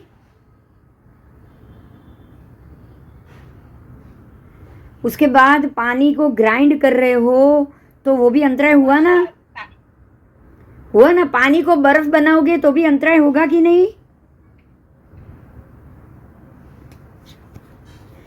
तो ये इस प्रकार से ये आयुष्य के अलावा बाकी सारे कर्म के बंधक है। समझ में आया? अबंधक नहीं है। आप ये मत बोलो कि यहाँ आयुष्य कर्म ही नहीं बंध रहा है, ज्ञानावरण नहीं बंध रहा है, ऐसी गलती नहीं करोगे। बात समझ में आ रही है? अंतराय कर्म नहीं बंध रहा है ना, पल पल पे बंध रहा है, लेकिन आयुष्य कर्म नहीं बंध रहा है। बराबर? हेलो, हाँ, ઓકે ન આવે તો કોઈ બોલજો, બાકી હું બોલ્યા કરીશ. हाँ, ત્યાં સુધી હું બોલ્યા કરીશ, કોઈને ન અવાજ આવે તો बोलજો. यहाँ पे हमको समझना यही पे है कि ये लोग कर्म बांध रहे हैं और भोग भी रहे हैं. बराबर? बांध भी रहे, भोग भी रहे. देखो अभी यहाँ पे मैं फिर से मरुदेवा माता का एग्जाम्पल ले रही हूँ. हम लोग ये सोच रहे हैं कि ये निगोद से सीधे केल में और केल में सीधी मोक्ष. देखो मरुदेवा माता ने इससे पहले बाहर घूम के अगर सम्यक दर्शन प्राप्त नहीं किया होता ना, तो ये जब उनका वेदनीय का वेदन हो रहा होता होगा, तब वो समता से सहन नहीं कर सकते थे. समझ में आ रहा है?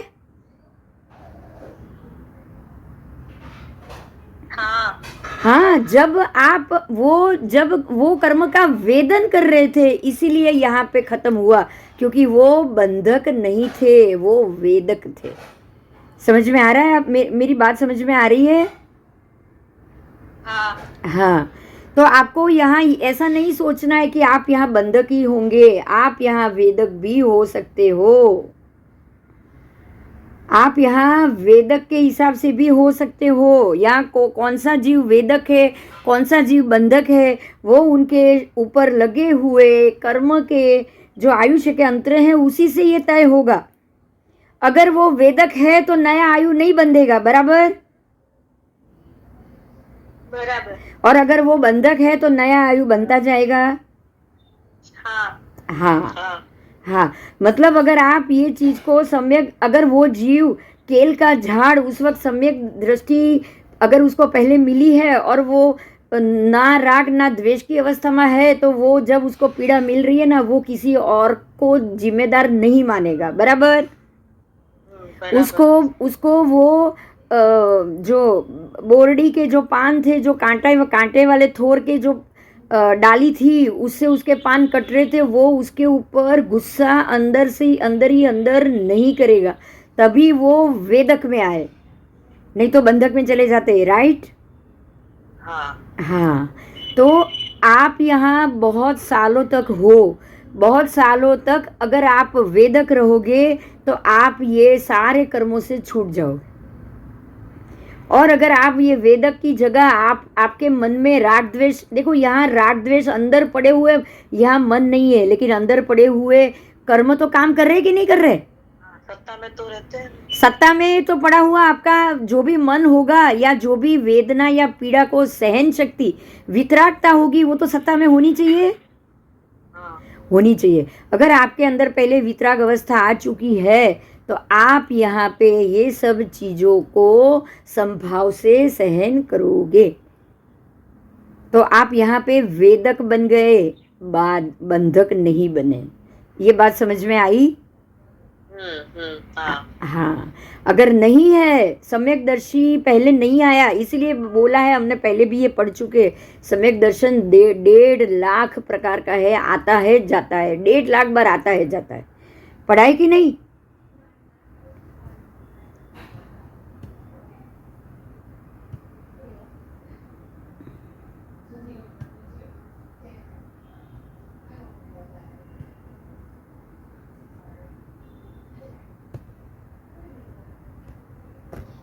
सम्यक दर्शन कम से कम 1.5 लाख बार पूरे आपके एक जीव के पूरे संसार भ्रमण में आता है जाता है, बराबर? ये हम पहले पढ़ चुके हैं, राइट? पढ़ चुके हैं ना? પણ બિંદુ બેન ક્વેશ્ચન કે 1.5 લાખ વાર આવ જાવ કરે? હા, 1.5 લાખ વાર આવ જાવ કરે પછી તમને ક્ષાયિક સંકેત આવે, એના પહેલા નહીં, એના પહેલા નહીં, સમજાયું? એના ક્ષાયોક્ષમિક આવતા પહેલા તમે અર્ધ પૂતગલમાં એક પૂતગલમાં પરાવર્ત કરો છો ને જીનલ, એક પૂતગલમાંથી તમે પહેલા વ્યવહાર રાશિમાંથી પૂતગલ પરાવર્તમાં જ્યારે પ્રવેશ કરો છો ને એના પછી સમ્યક દર્શન રાગ દ્વેષની ગ્રંથિ મંદ પડે પછી પહેલું સમ્યક દર્શન આવે, અને એ પછી ગાંઠ જ્યાં સુધી પાતળી ન થાય ને, તમે અર્ધ પૂતગલમાં પરાવર્તમાં પ્રવેશ ન કરો ને ત્યાં સુધી 1.5 લાખ વાર, ઓછામાં ઓછું 1.5 લાખ વાર મિથ્યત્વ આવ્યું સમ્યક ગયું, મિથ્યત્વ આવ્યું સમ્યક ગયું, એટલે તો અર્ધ પૂતગલ ફરો છો. હા એટલે બરાબર, નતર તો નહીં તો અર્ધ પૂતગલ શું કામ ફરો? બરાબર સમજાય છે? હવે અર્ધ પૂતગલમાં આવ્યા પછી તમારા આના ભવ ગણતરી શરૂ થાય. પહેલું સમ્યક દર્શન આવ્યું કે જે હવે પાછું જવાનું નથી એવું પણ નહીં, પણ હવે તમારી ભવ ગણતરીમાં તમે આવ્યા, અર્ધ પૂતગલમાં પ્રવેશ કર્યો, બસ. તમે અર્ધ પૂતગલમાં પ્રવેશ કર્યો અને ભવ ગણતરી ચાલુ થઈ, એટલે ઓલું જે સમ્યક આવજા કરતું હતું ને એ પાછું આવ્યું, પણ આવીને પણ હજી તો ક્ષાયોપશમિક ઉપશમિક હજી બધા બાકી છે. પણ હા, પણ હવે જે હવે ભગવાન મહાવીરની વાત કરીએ, 27 ભવમાં બી ગયું કે નહીં પાછું આવેલું? બસ, એટલે એવું નથી કે ન જઈ શકે, પણ હવે શું છે કે તમારા જે અમુક જ ભવ, આટલા જ ભવ કરવાના છે એ નક્કી થઈ ગયા. હવે તમે જે પણ કર્મ બંધ કરશો ને એ માત્ર વેદક આવશે, બંધક નહીં આવે. સમજાઈ ગયું? હવે આજે જો મને એવું લાગે છે કે આખી જર્ની તમને સમજાઈ ગઈ હશે. જીવની વ્યવહાર રાશિ અવ્યવહારમાંથી વ્યવહારમાં આવ્યા પછી તમે એક પૂતગલમાં પ્રવેશ કર્યો છે, બરાબર? હવે અહીંયા તમારી રાગ દ્વેષની ગ્રંથિ ઘણી વાર ઢીલી પડી પાછી બંધાઈ, ફરીથી સમ્યક દર્શન આવે છે, મિથ્યાત્વ આવે, સમ્યક દર્શન આવે છે, મિથ્યાત્વ આવે. કારણ શું છે કે રાગ દ્વેષની ગ્રંથિ છે ને હજી પાતળી થઈ નથી. એ હવે જરાક જેવી આછી પાતળી જેવી પાતળી થશે કે હવે તીવ્રતા તૂટી છે ને ત્યારે તમે અર્ધ પૂતગલમાં તો પ્રવેશ કરો છો, બરાબર. હવે અર્ધ પૂતગલમાં પ્રવેશ કરો એટલે તમારા જેટલા કર્મ હવે ઉપર ચડેલા બાકી હશે ને, અનંતી વાર પૃથ્વી ગાયમાં જવાનું, અનંતી વાર નરકમાં જવાનું, અનંતી વાર અહીંયા જવાનું, જે પણ બાકી હશે ને 4 યોનિમાં જ જવાનું છે. પૃથ્વી ગાય બધું તમારું નરકમાં તૈતિર્યંશમાં આવી ગયું છે, એટલે જે તમારે 4 યોનિમાં જવાના બાકી હશે ને એટલા ભવ તમારા, એટલા જ ભવના અંકોડા રહેશે, એમાં નવો એક પણ અંકોડો હવે ચડશે. એટલે હવે તમે વેદકમાં આવ્યા. હવે સમજો, હવે અર્ધ પૂતગલમાં આવ્યા એટલે તમે વેદકમાં આવ્યા, વેદન અને વેદકમાં આવ્યા. હવે આ બંધક અને વેદક ન સમજાય હોય તો આપણને એક પણ જરની ખબર નહીં પડે. સમજાય છે? અને આ વેદકમાં આવેલો જીવ પૃથ્વીકાયમાં બી જઈ શકે છે, પણ ત્યાં જઈને વેદક જ કરશે ને, ત્યાં જઈને એ વેદક જ કરશે. બસ ત્યાં જઈ. હવે જો મરુદેવા માતા કેમ ત્યાં ગયા હશે? હા, એમનું વેદક એટલે એટલું પૂરું કરવા. બસ એ પૃથ્વીકાયમાં એટલે વેદક, અને તરત બીજે ભવે મોક્ષ. હવે મરુદેવા માતાએ આયુષ્ય ક્યારે બાંધ્યું કે મનુષ્ય થઈને મોક્ષ જશે? એ વેદકમાં નહીં ને, ના નિગોદમાં નહીં ને, નિગોદમાં નહીં, નિગોદમાં નહીં, વેદકમાં નહીં. તો એની આગળના ભાવમાં આવશે કે નહીં જ્યારે આયુષ્યનો બંધ પડશે ત્યારે? તો સાબિત થઈ ગયું કે આ બધામાં ક્યાં આયુષ્ય કર્મ સિવાયના 7 કર્મોના વેદક અને બંધક આવે છે. જો આપણા માટે આજે કેટલું બધું ક્લિયર થઈ ગયું કે તમને નથી નિગોદમાં આયુષ્યનો બંધ પડતો, નથી પૃથ્વીકા અને બધામાં આયુષ્યનો બંધ પડતો, નથી નરકમાં આયુનો બંધ પડતો, નથી દેવગતિમાં આયુનો બંધ પડતો. સમજાઈ ગયું? માત્ર મનુષ્ય અને તિર્યંચમાં જ, મનુષ્ય અને તિર્યંચમાં જ આયુષ્યના બંધ પડે છે, બાકી ક્યાંય પડતા નથી. તિર્યંચમાં પંચેન્દ્રિય, પંચેન્દ્રિયની અંદર જ પડશે. પંચેન્દ્રિય મનુષ્ય, પંચેન્દ્રિય તિર્યંચમાં જ પાછા, અસંગની મનુષ્યમાં નહીં પડે. એ બંધ પડ્યા પછી તો ખાલી બસ ફોલો જ કરવાના છે કે જે બાંધ્યા છે એ પ્રમાણે એ યોનિમાં જઈને ભોગવવા. બસ તમે આમાં જે બંધક બાંધ્યા હશે તો જઈને બંધક બાંધ્યા હશો, અને બંધક બાંધતા હશો તો નવા બંધક થવાના જ છો. બરાબર છે? તમે હજી વેદકના પાઠમાં આવ્યા નથી. એટલે વેદકના પાઠમાં આવો તો જ તમારા ઉપરના અંકોડા ખાલી થતા જાય. અને વેદકના પાઠમાં ત્યારે જ આવો જ્યારે તમારી ભવ ગણતરી શરૂ થઈ ગઈ હોય. આ બહુ ક્લિયર થઈ ગયું આજે, મને એવું લાગે છે એકદમ પિક્ચર ક્લિયર થઈ ગયું ને. હું એટલે તમને કહું છું કે આયુષ્ય કર્મનો પાઠ બહુ સરસ છે, એને તમે ચોક્કસ રોજ આવજો, જ્યાં સુધી ચાલે ત્યાં સુધી ભૂલ્યા વગર આવજો. એટલે મેં આજ બધાને પાછા ફોન કર્યા. મેં તો તમને એમ ન થાય કે ભાઈ અમે ચૂકી કેમ ગયા. હા ને, જેનો પણ મેસેજ નહોતો ને બધાને મેં ફોન કર્યો. હા, કારણ કે હવે જો પેલું હતું, શું હતું, થોડા વર્ષોનું મનુષ્ય ભવ, તિર્યંચ ભવ, થોડા વખતનું. આટલા કલ્યોજ ને ત્રયોજ નથી. એ પણ તમે આજે સાંભળશો એટલે સમજાઈ જશે. 4 પ્રકારના કીધા, કલ્યોજ, ત્રયોજ, દ્વાપર અને કૃતયુગમાં. હવે આ જે 4 પ્રકાર છે એ 4ને પાછા 4 મલ્ટિપલ કરે એટલે 16 પ્રકારના આયુષ્યના આ ભાગ પડી ગયા, જે અસંખ્ય વર્ષોનું આયુ હોય. બરાબર? હવે અસંખ્ય વર્ષોનો જ્યારે આ 16 પ્રકારના વિભાગ છે, એ 16માંથી એક વિભાગમાં જો તમે આવ્યા તો તમારે ઓછામાં ઓછા 21,000થી અસંખ્ય વર્ષો સુધી એ યોનિમાં રહેવાનું થાય. હવે તમે જ્યારે એ યોનિમાં રહ્યા છો તો ત્યાં શું બાંધશો એ તમને ભગવાન સમજાવે છે. હવે એ યોનિમાં જો અમે આવ્યા કલ્યોજ ત્રયોજમાં અસંખ્ય વર્ષો માટે એમાં ઘનોદધિમાં ગયેલો જીવ, તો ઘનોદધિ કે ઘનવાતમાં પણ ગયેલો જીવ 7 પ્રકારના કર્મનો બંધક છે. એ 7 પ્રકારના કર્મ બાંધી શકે છે, માત્ર આયુ સિવાય. હવે સમજાઈ ગયું આખું? અને 7 પ્રકારના કર્મનો બંધ, કર્મનું વેદન પણ એ કરી શકે. વેદન એ કેવી રીતે કરે? કારણ કે હવે એની ભવ ગણતરી ગણાવવાની ચાલુ થઈ ગઈ છે, અને એના જેટલા હવે સંખ્યાતા ભવ રહ્યા છે એની અંદર આ બધી જગ્યાએ જઈ રહ્યો છે.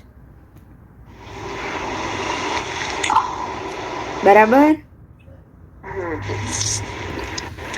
આવો ચલો.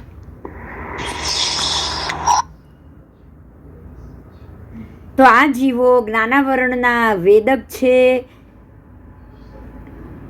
આયુષ્યના બંધક પણ છે, અબંધક. આ હવે બીજાની વાત આવે છે. આવો, આયુષ્યના બંધક પણ છે અને અબંધક પણ છે. બંધક કેવી રીતે? કારણ કે તમે રાગદ્વેષથી મુક્ત નથી થયા એટલે નવું તો આયુના અંકોડા બાંધ્યા જ કરશો. અને અબંધક કોણ? તો કે જે વેદક થઈ ગયેલા જીવ ગયા છે એ બધા અહીંયા અબંધક. બરાબર?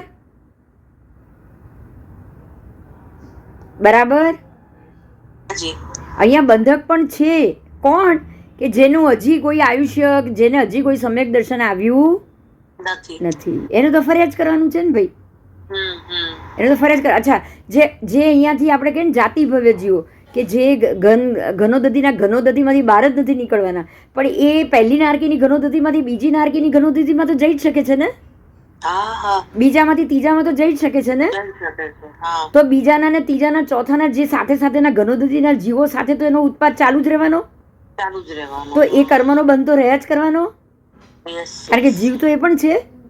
હા હા એ વેદકના પાઠમાં તો ક્યારે નથી આવવાના, કારણ કે બંધકના પાઠમાં જ રહેવાના છે. હમ. તો બંધકના પાઠમાં છે તો એ અહીંયા આયુષ્યનો બંધ પણ કરવાના જ છે કે નહીં, કે એને કેટલો સમય રહેવાનો છે? હા કારણ કે એને ઘનવાતમાંથી તો બહાર જ નથી નીકળવાનું. બસ. જે જાતિભવ્ય જીવો છે એ જાતિમાંથી તો બહાર આવવાના જ નથી.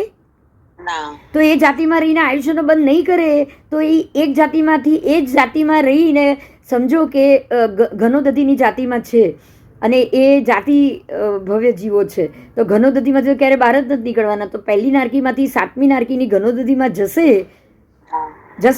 એ જ્યારે બી આયુ પૂરું કરશે ત્યારે જ જશે ને. જશે. હા તો આયુના બંધ વગર તો એ શક્ય નથી. શક્ય જ નથી.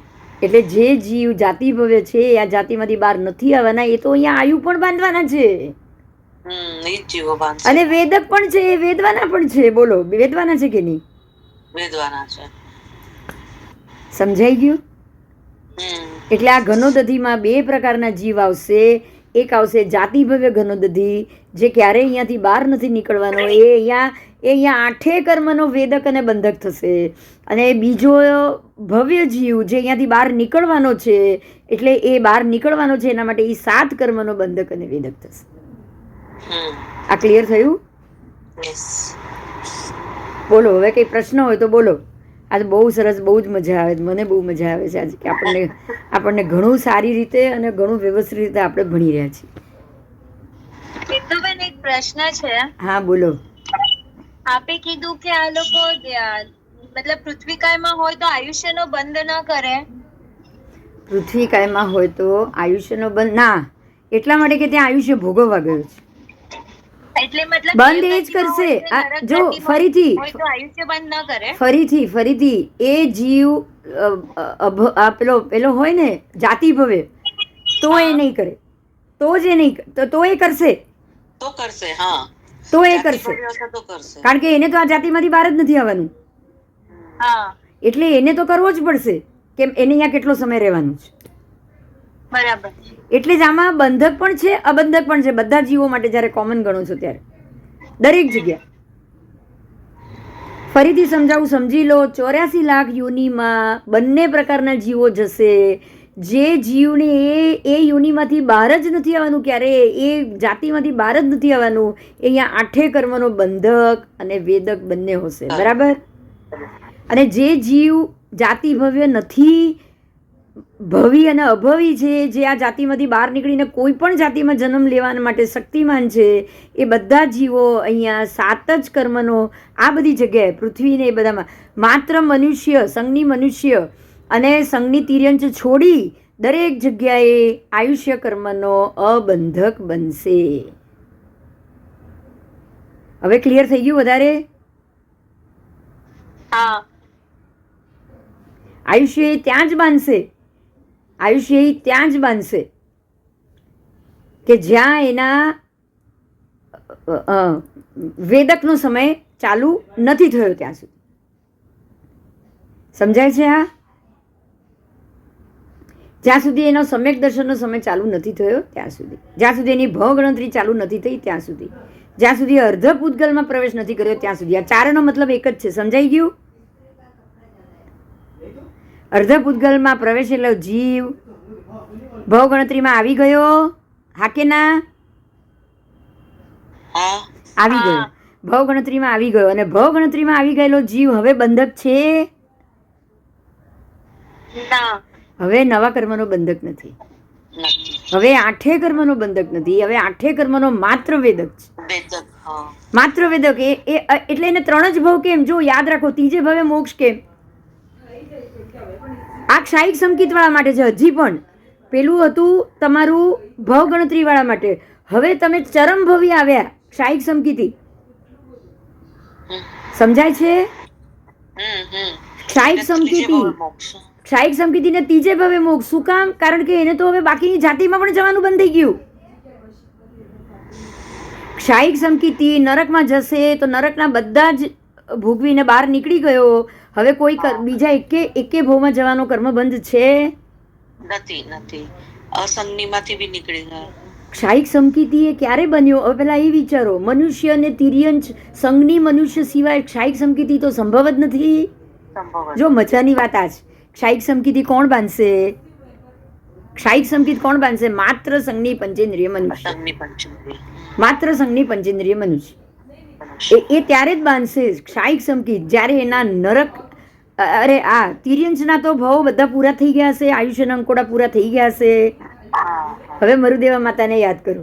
મરુદેવા માતાએ આગળ ક્ષાયિક સમકીત બાંધી લીધેલું હતું, એટલે એ પ્રત્યેક વનસ્પતિમાં આવીને સીધા મોક્ષ ગયા, વેદક બનીને ગયા.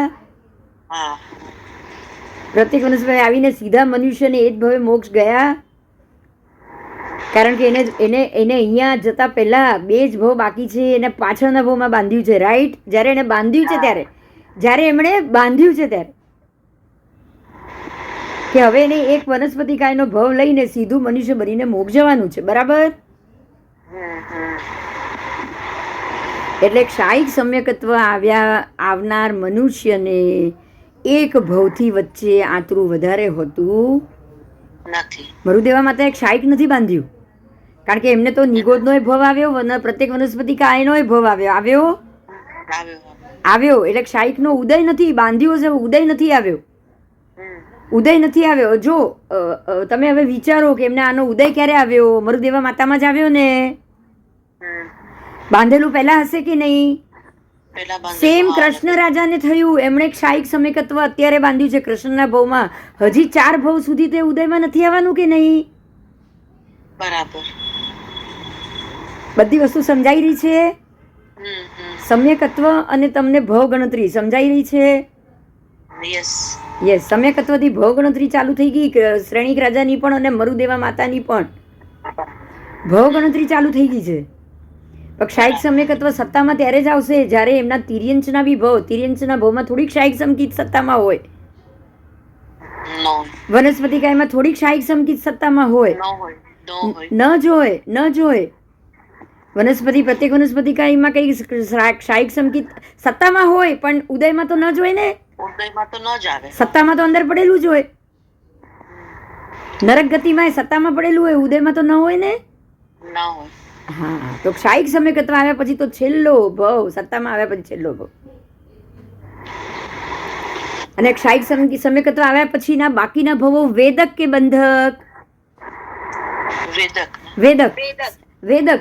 નોર્મલ સમ્યક દર્શન આવ્યા પછી પણ બાકીના ભવ વેદક. તમારી ભવ ગણતરી ચાલુ થઈ ગઈ છે. હવે બધા ભવો તમારા બધી જ ગતિમાં કર્મ બંધ હવે થઈ જશે વેદક.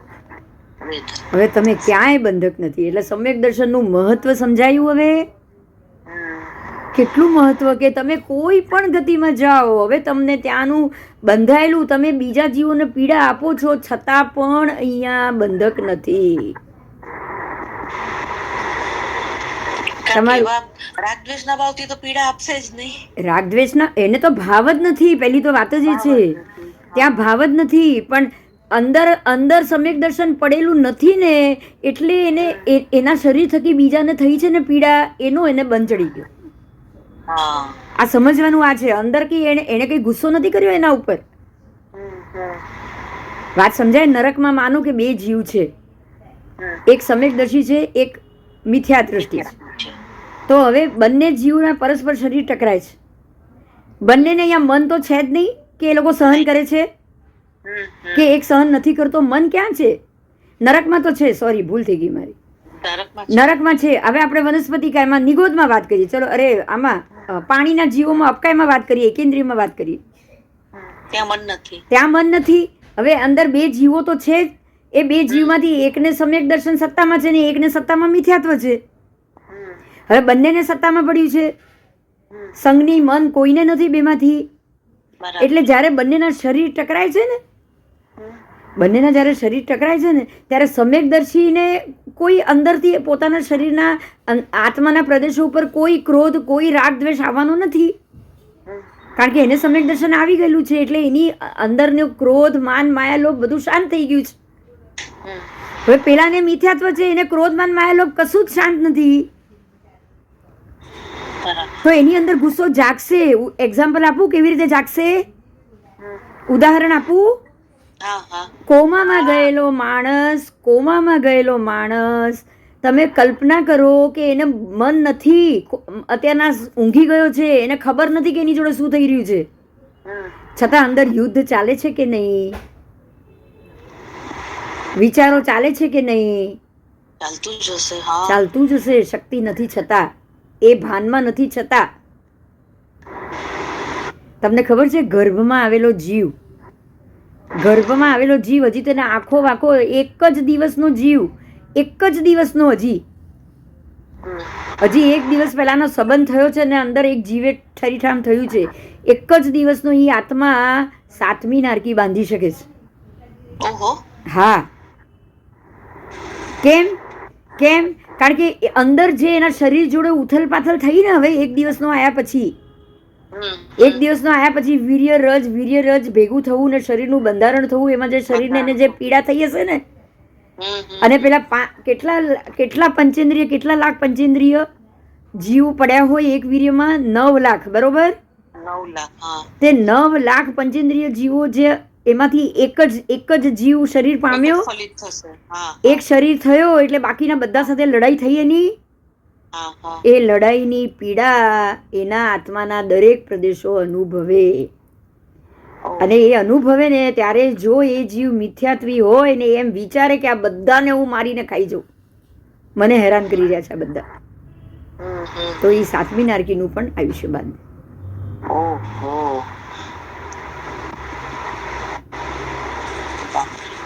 એટલે હવે એને તો સમજ જ નથી, શરીર નથી, એ જોઈ નથી શકતો, કશું નથી કરી શકતો, પણ એના આત્મપ્રદેશો જે પીડા અનુભવે છે ને, એ પીડા એના આત્મપ્રદેશોની અંદર જે સંજ્ઞામાં રહેલા જે 10 સંજ્ઞા છે ને, 10 સંજ્ઞા, એમાં ક્રોધ માન માયા લોભ સંજ્ઞા પણ છે, એ પણ છે. એટલે એ સંજ્ઞાએ જ્યારે આ ઉત્પાત નક્કી કર્યો, એણે એવી ઈચ્છા કરી કે આ મારું શરીર પીડાઈ રહ્યું છે, તો મારું શરીર જેના કારણે પીડાઈ રહ્યું છે, હું એ, કારણ કે એના આત્મપ્રદેશો તો અનુભવશે કે નહીં, એ અનુભવશે કે નહીં, અનુભવે, બતાવો, અનુભવશે. અને મિથ્યાત્વ તો ઉદયમાં છે જ, એવું તો છે નહીં કે એમાં આ જીવને મિથ્યાત્વ ઉદયમાં નથી, એ તો ઉદયમાં છે જ. તો કર્મબંધ બી નક્કી જ છે. તો એ વિચારે કે ના વિચારી શકે, વિચારી શકવાની મનની શક્યતા હોય કે ના હોય, એ ચોક્કસ કર્મબંધ કરે. જો હવે ગર્ભમાં રહેલા ભગવાને શું વિચાર્યું, માતાને તકલીફ થશે એટલે પંચેન્દ્રિય, ગર્ભ જ પંચેન્દ્રિય પુણ્ય પણ બાંધી શકે ને પાપ પણ બાંધી શકે કે નહીં, એ પાપ બી બાંધી શકે. ભલે એનું શરીર હજી બન્યું નથી, ભલે એનું શરીર એક દિવસનું કેમ ન હોય, બરાબર. એટલે તિર્યંજ પંચેન્દ્રિય, મનુષ્ય પંચેન્દ્રિય, 8 કર્મના બંધક અને અબંધક બંને થઈ ગયા, વેદક પણ થઈ ગયા. જ્યારે પૃથ્વીકાય અપકાય બંધક છે, વેદક છે, અને અવેદક પણ છે ને, અવેદક પણ છે, એ બંધક પણ, 3 છે. બધા જીવો બધું જ છે, પણ જે વેદનામાં આવી ગયો છે ને, જે વેદકમાં આવી ગયો છે, એ બંધક નથી. હવે સમજાયું? જે જીવ વેદકમાં આવી ગયો છે એ હવે બંધક નથી. રાઈટ? ચલો હવે હું પાઠ વાંચું છું એટલે તમને ક્લિયર થશે. હા, આવો. તો કર્મ માટે સમજવું, તે જીવો સમયે સમયે અનંતા અપહરાય, એકેન્દ્રની વાત થઈ રહી છે. એકેન્દ્ર જીવો સમય સમયે અનંતા અપહરાય અને અનંતી ઉત્સર્પિણી અવસર્પિણી સુધી અપહરીએ તો પણ એ ખાલી થાય નહીં. તો આ કોના વાત કરી? આની વાત કરીને અનંત ઉત્સર્પિણી અવસર્પિણી નિગોદના જીવ આવશે કે નહીં?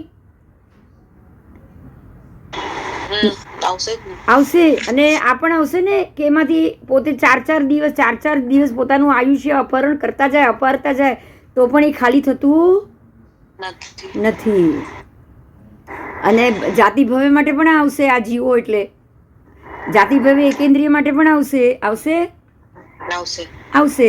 તો હવે એ જીવો જ્ઞાનાવરણીય કર્મના બંધક પણ છે, પણ અબંધક નથી, કારણ કે આ જાતિ ભવ્ય જીવો માટે જ,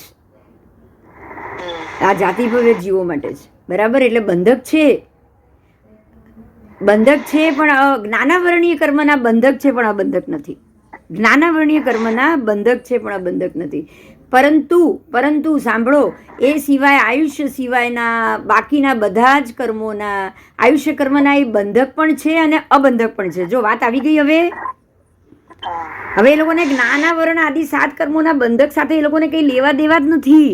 સાતાવેદનીય, અસાતાવેદનીય. કેમ? કારણ કે અહીંયા જ જીવવાનું છે ને અહીંયા જ મરવાનું છે.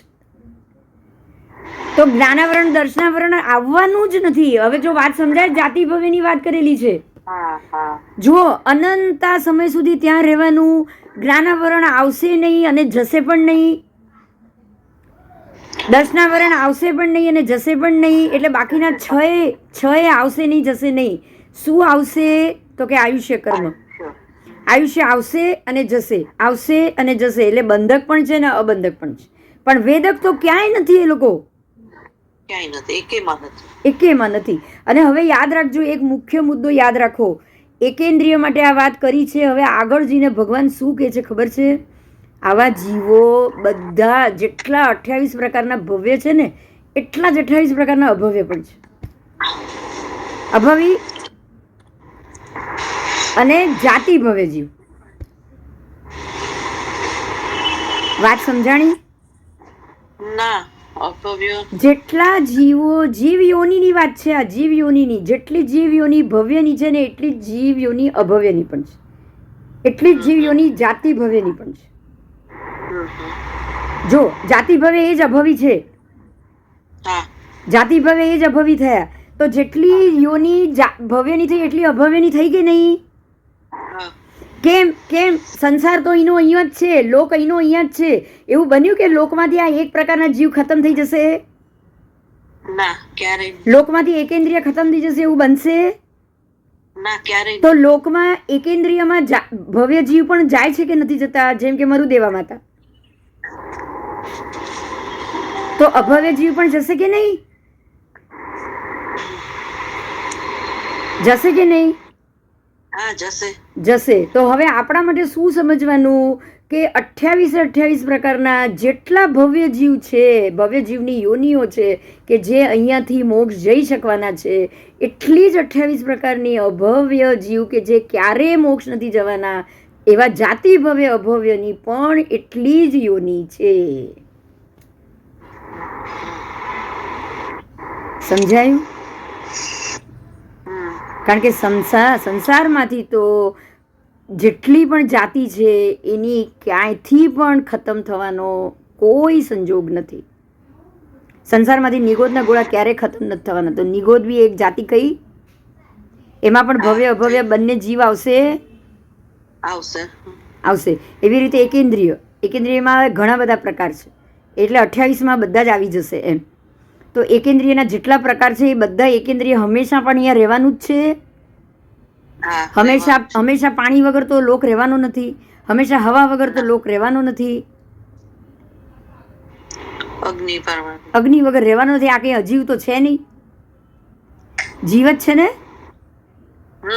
હા, તો જાતિ ભવ્ય જીવ અને જાતિ અને ભવ્ય જીવ અને જાતિ ભવ્ય અભવ્ય જીવ બંનેની શ્રેણી આવી ગઈ. તો હવે સમજાય 28 પ્રકારના ભવ્ય જીવ છે, તો એટલી જ શ્રેણીના 28 પ્રકારના અભવ્ય જીવ પણ આ સંસારમાં ઠસાઠસ ભરેલા છે. એટલે જ લોક ક્યારેય પણ જીવોથી ખાલી થવાનો નથી. લોકમાંથી એ જ જીવ ખાલી થઈ શકશે કે જે પોતે ભવ્ય જીવ હશે. એટલે ભવ્ય જીવે નક્કી કરવાનું છે કે હવે એને આગળ ભવમાં કઈ કક્ષામાં જવાનું છે. એટલે ભવ્ય જીવ જો નક્કી કરે તો જ એ અહીંયાથી મોક્ષ કરી શકે, જો એ નક્કી ન કરે તો એ પણ અહીંયાથી મોક્ષ કરી શકે નહીં. સમજાયું આખો મુદ્દો આજે? આયુષ્યનો પણ, ભવ્ય જીવનો પણ અને અભવ્ય જીવનો પણ. કર્મ બંધક, વેદક એ પણ સમજાઈ ગયો. રાइट राइट. बहुत अच्छा था, बहुत अच्छा. और आज आपको ये भी मालूम पड़ गया कि अर्ध पुद्गल पुद्गल जैसे जैसे आप प्रवेश करते हो कैसे कैसे सम्यक दर्शन आएगा जाएगा आएगा जाएगा. समझ में आ गया ना? देखो आपको है ना, अब मुख्य मुद्दा आपको है ना, पुद्गल परावर्त काल प्रवेश में प्रवेश करने के लिए सम्यक दर्शन की बिल्कुल जरूरत नहीं. आपको ये लोक में त्रस नाड़ी में प्रवेश करने के लिए सम्यक दर्शन नहीं चाहिए, क्योंकि उसमें तो मिथ्यात्व भी प्रवेश करते हैं कि नहीं. तो 28 प्रकार के जाति भव्य अभव्य जो मिथ्यात्वी है वो हमेशा मिथ्यात्वी रहने वाले, वो त्रस नाड़ी में आए कहाँ से? बोलो. अगर मिथ्यात्वी प्रवेश नहीं कर सकते हैं पुद्गल परावर्त काल में, तो आएंगे कहाँ से त्रस नाड़ी में? मतलब ये हुआ कि आप जब अव्यवहार राशि में से व्यवहार राशि में आए हो, वहां सम्यक दर्शन की जरूरत नहीं है. जब आप त्रस नाड़ी में प्रवेश कर रहे हो, आपको सम्यक दर्शन के पासपोर्ट की जरूरत नहीं है. जरूरत नहीं है. हाँ. कितना क्लियर हो रहा है कि सम्यक दर्शन हो तो ही अंदर जा पाओ, ये जरूरत नहीं है. अर्ध पुद्गल परावर्तन में आने के लिए सम्यक दर्शन की जरूरत है. अगर सम्यक दर्शन आएगा तो ही अर्ध पुद्गल में प्रवेश होगा. और अर्ध पुद्गल में प्रवेश होने के लिए सम्यक दर्शन एक बार नहीं चाहिए, बार बार चाहिए. क्योंकि एक इतना सा सम्यक दर्शन आया और पूरा मिथ्यात्व भरा हुआ है, कोई आपको अर्ध पुद्गल में प्रवेश नहीं देगा.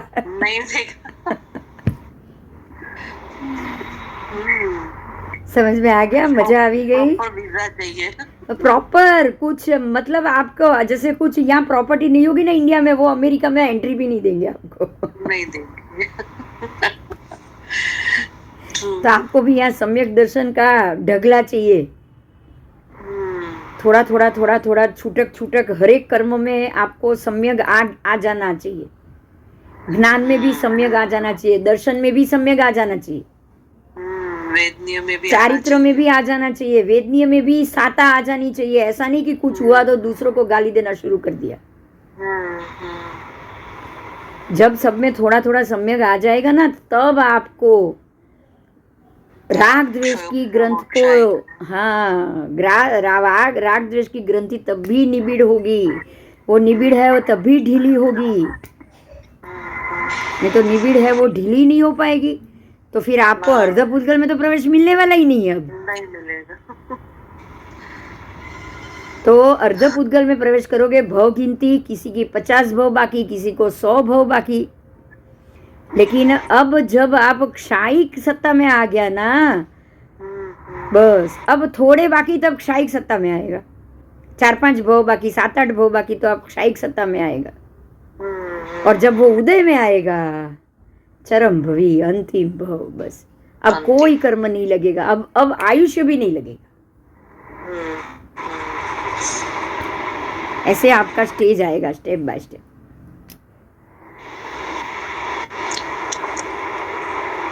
बराबर?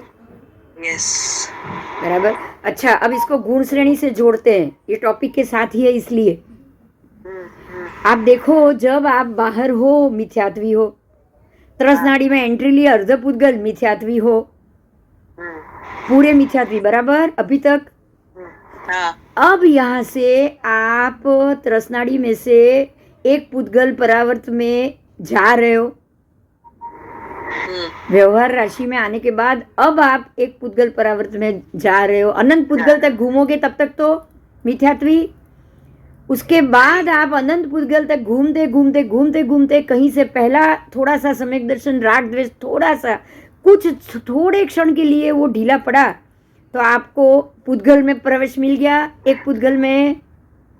तो ये हुआ आपका 7वां दन से लेके 3रा गुंठाना. और अब आप वापस नीचे गिरा है.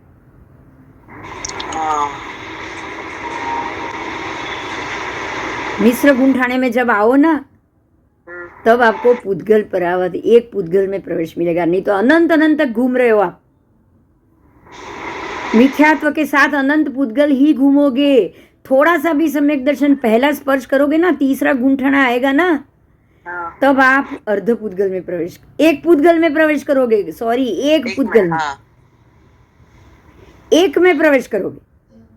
एक बार आके वापस मिथ्यात्व आ चुका है, लेकिन एक बार आया मतलब आप भव्य जीव हो, तो भव्य जीव ही ये मिश्र में प्रवेश कर सकता है, अभवी जाति भव्य कोई नहीं कर सकता।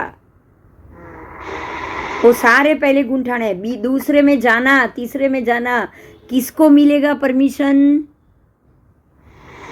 भव्य जीव जिसने क्षण के लिए सम्यक दर्शन का अनुभव किया, सिर्फ स्वाद, जीभ पे मैंने थोड़ा सा वो मध का स्वाद रखा या मैंने शक्कर का स्वाद रखा, मीठा शक्कर का स्वाद लिया थोड़ा सा, इतना सा, तो मुझे इतना सम्यक दर्शन अगर आया और मैंने निकाल दिया वो भी बाद में, लेकिन मुझे इतना भी आया ना, तो मैं एक पुद्गल में प्रवेश कर पाई। समझ में आ रहा है? हाँ, और एक में से अभी अर्ध में जाना है, तो अभी एक में से अर्ध में जाने के लिए 1.5 लाख समकित आएगा। कितना? 1.5 लाख। 1.5 लाख बार समकित। मतलब कहाँ तक आपको भटकना है? 7वें गुंठाने तक। आप बार बार विरति लोगे, वापस आओगे, श्रावक बनोगे, वापस आओगे, देश विरति लोगे, वापस आओगे, दीक्षा लोगे, वापस आओगे, हाँ, इसके बाद नहीं। दीक्षा लोगे वापस। अब यही चीज वो अभवी में भी होगा, जो कभी मोक्ष नहीं जाने वाला, दीक्षा लेगा वापस आएगा। समझ में आ रहा है? वो भी संज्ञी पंचेंद्रिय मनुष्य है, वो भी मोक्ष कभी नहीं जाएगा, लेकिन भव्य जीव दीक्षा लेगा वापस आएगा, दीक्षा लेगा वापस आएगा। ऐसे 1500 1.5 लाख बार सम्यक दर्शन आएगा जाएगा। मन हो गया, सम्यक दर्शन आ गया, दीक्षा ले ली, गया वापस, वहाँ पे कुछ हुआ संसार का, कुछ अच्छा लगा, छूट गया, संसार थोड़ा भी अच्छा लगा, मिथ्यात्व में वापस। लेकिन एक बार का स्वाद अंदर पड़ा है ना, तो उसको पता है कि शक्कर मीठी होती है, राइट? ऐसे एक बार सम्यक दर्शन आ गया ना, तो उसको मोक्ष आएगा ही आएगा, निश्चित। अब उसको मेहनत करनी, बराबर? मैं तुम्हें अभवी को भी इसका स्वाद लगता है क्या? सम्यक आएगा ही नहीं तो अभवी कहाँ हुआ? नहीं आएगा ना, कभी नहीं आएगा। कभी नहीं। लेकिन मिथ्यात्व से भी तो वो 9 ग्रह तक तो जाने वाला है कि नहीं? हाँ, जा सकता है। हाँ, अभवी 9 ग्रह से आगे नहीं जा सकता, लेकिन 9 तक तो जा सकता है, दीक्षा तो ले ही रहा है। तो अब आपको यहाँ 7वें गुंठाने तक पहुंचे हो,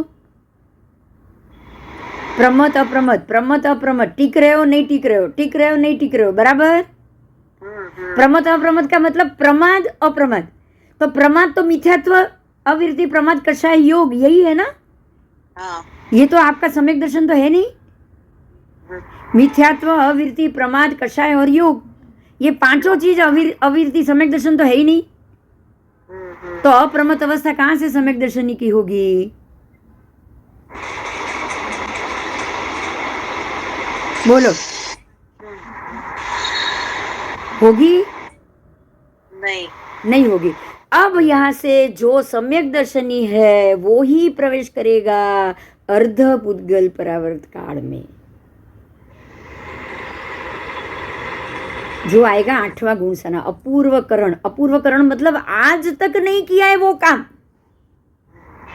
आज तक नहीं किया वो काम, मतलब अब मैं अर्ध पुद्गल में आ चुका हूं, मैंने राग द्वेष की ग्रंथि को हल्की कर दी है, जो मैंने आज तक नहीं की थी।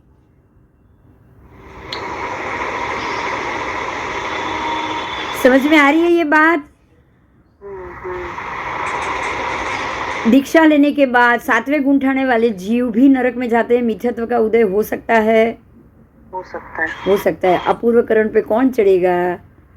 वहां चढ़ा हुआ भी नरक में तो जा सकता है, ऐसा नहीं उसको अभी तक तो वो सम्यक शायिक समकित तो आया ही नहीं है,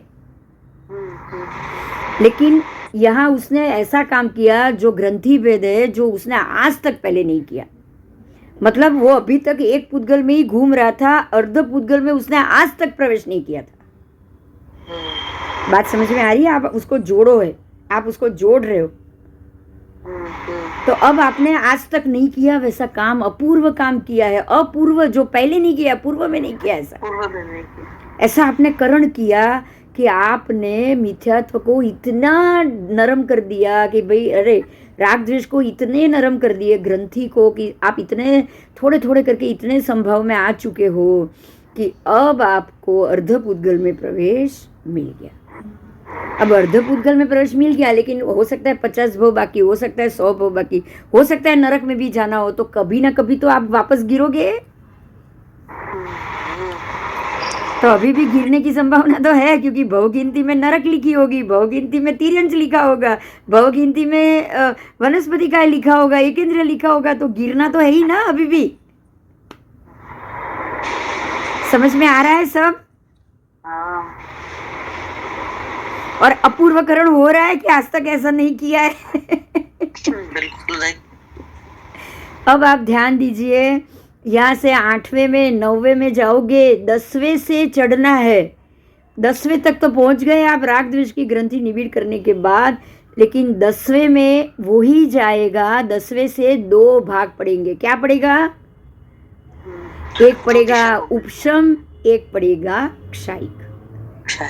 अब जिसको क्षायिक सत्ता में आया ना, जिसको यहाँ पे क्षायिक सत्ता में आया ना, वो ही क्षायिक की तरफ जाएगा, वो सीधा 12वें में जाएगा। जिसको क्षायिक सत्ता में है, पहले से पड़ा हुआ है, जो ये अर्धपूतगल में आने के बाद अगर उसने डाला है, तो मतलब क्या हुआ, अब जिसको 1-2 भव बाकी है वही आगे जाएगा, सीधा हिसाब। जैसे श्रेणिक राजा, उनको क्षायिक पड़ा था सत्ता में, वो आगे निकल गए। जिनको ये पड़ा है वो आगे निकल गए। लेकिन 12वें से भी वापस तो वो आए ना, श्रेणिक राजा नहीं निकले क्योंकि सत्ता में पड़ा है, उदय में नहीं है। जिसको उदय में है वो ही आगे निकलेगा। जिनको भी उदय में नहीं है ना, मतलब जो चरम भवी नहीं हो, वो जरूर उपशम में जाएंगे, बाकी सारे उपशम में जाएंगे। जो चरम भवी है भगवान महावीर, जो चरम भवी है गौतम स्वामी, वो ही 10 से 12वें में जाएगा, बाकी कोई नहीं। क्योंकि 10 से 12वें में जो जानने वाला है उसका वो अंतिम भव है बस। मरुदेवी माता, मरुदेवा माता, मरुदेवा माता नहीं, मरुदेवा माता में, मरुदेवा माता यहाँ, मरुदेवा माता जरूर आएगी, क्योंकि बस क्योंकि उसी भव में वो गए हैं, इसलिए वो गुण श्रेणी वो अभी 10 से सीधे 12वें में गए। क्लियर हो गया? बाकी उपशम, क्षयोपशम, वो सारे 10वें से 11वें में गए। 11वें में से अगर कोई उपशम वाला है तो वापस पहले पे आ गया, मिथ्यात्व में, फिर गिरेगा और नरक में चले गए, जैसे कि श्रेणिक राजा और कृष्ण वासुदेव। बराबर, जैसे रावण, क्योंकि अभी भी उपशम पे आए, अभी भी अंदर मिथ्यात्व का उदय बाकी है। और आगे से ये 5वें, 6ठे, 7वें में भी रह सकता है। कौन? जिसका क्षय उपशमिक संकेत, क्षय उपशम दोनों वाला संकेत है, वो पहले गुंठाने में नहीं जाएगा। बराबर? हाँ, बराबर। अच्छा, एक और संकेत है वेदक, उसको अभी सिर्फ वेदना ही है, उसको और कुछ नहीं करना है। वो कहाँ जाएगा?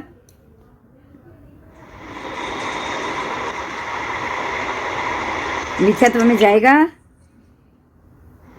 वेदक मिथ्यात्व में नहीं जाएगा। बस, वेदक मिथ्यात्व में नहीं जा सकता, क्योंकि अब वो अपने भव का वेदन कर रहा है, सारे कर्मों का वेदन कर रहा है। नहीं मिथ्यात्व में जाएगा, नहीं सास्वादन में जाएगा, नहीं मिश्र में जाएगा, और ना ही अविरति में जाएगा। समझ में आ रहा है? ना ही देश विरति में जाएगा, ना प्रमत में जाएगा, ना अप्रमत में जाएगा। वो सीधा वापस अपूर्वकरण पे चला जाएगा। वो गिरेगा उधर से जरूर, ऐसा नहीं गिरेगा, क्योंकि ये भव में तो उसको नहीं है मोक्ष। हाँ, इसलिए जरूर गिरेगा। जरूर गिरेगा। अब वेदक बनने के बाद अगर वो पृथ्वी काय में भी गया है, समझ में आ रहा है, तो अभी भी वो 8वें गुंठाने में है। अच्छा, हाँ, वो अपूर्वकरण कर चुका है। तो अपूर्व करने के बाद भी एकेंद्रिय में जा सकता है। जा सकता है, क्यों? क्योंकि क्षायिक सम्यकत्व उसको भी सत्ता में पड़ा है, उदय में नहीं आया है। अब वो नरक में जा सकता है, वो यहाँ नहीं जा सकता, सोचो तो। हाँ सही बात है। क्षायिक समकीर्ति नरक में जा सकती है, तीर्थंकर नाम कर्म नरक में जा सकता है, तो एकेंद्रिय में क्यों नहीं जा सकता मानने है? के बाद हाँ ये तो वेदक है, वेदक तो हर जगह जा सकता है, निगोद में भी जा सकता है। मरुदेवा माता कैसे चले गए? हाँ मरुदेवा माता ने क्षायिक समकीर्ति तो मरुदेवा के भव में भी नहीं बांधा है ना। नहीं बांधा।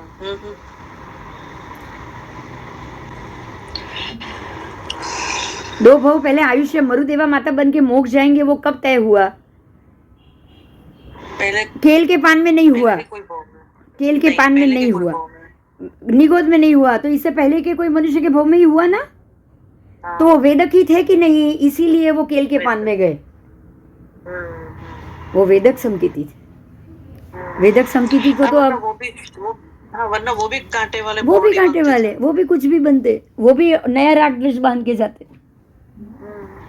लेकिन वेदक तो कोई भी मैं निगोद में भी चले गए, वेदन करना बाकी था।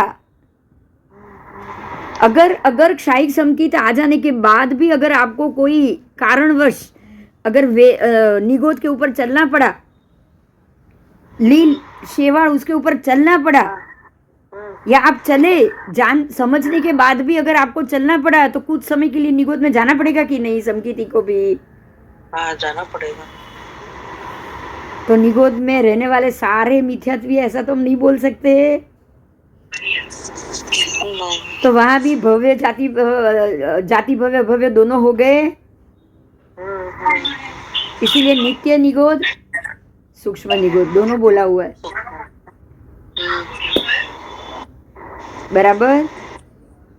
जो नित्य निगोदी है वो सूक्ष्म निगोदी है, जो बादर निगोदी है वो भव्य निगोदी, जो कभी भी भव्य हो सकेंगे। वो वेदक भव्य, कोई भी वेदक समकीर्ति, क्षायिक समकीर्ति कोई भी हो सकता है।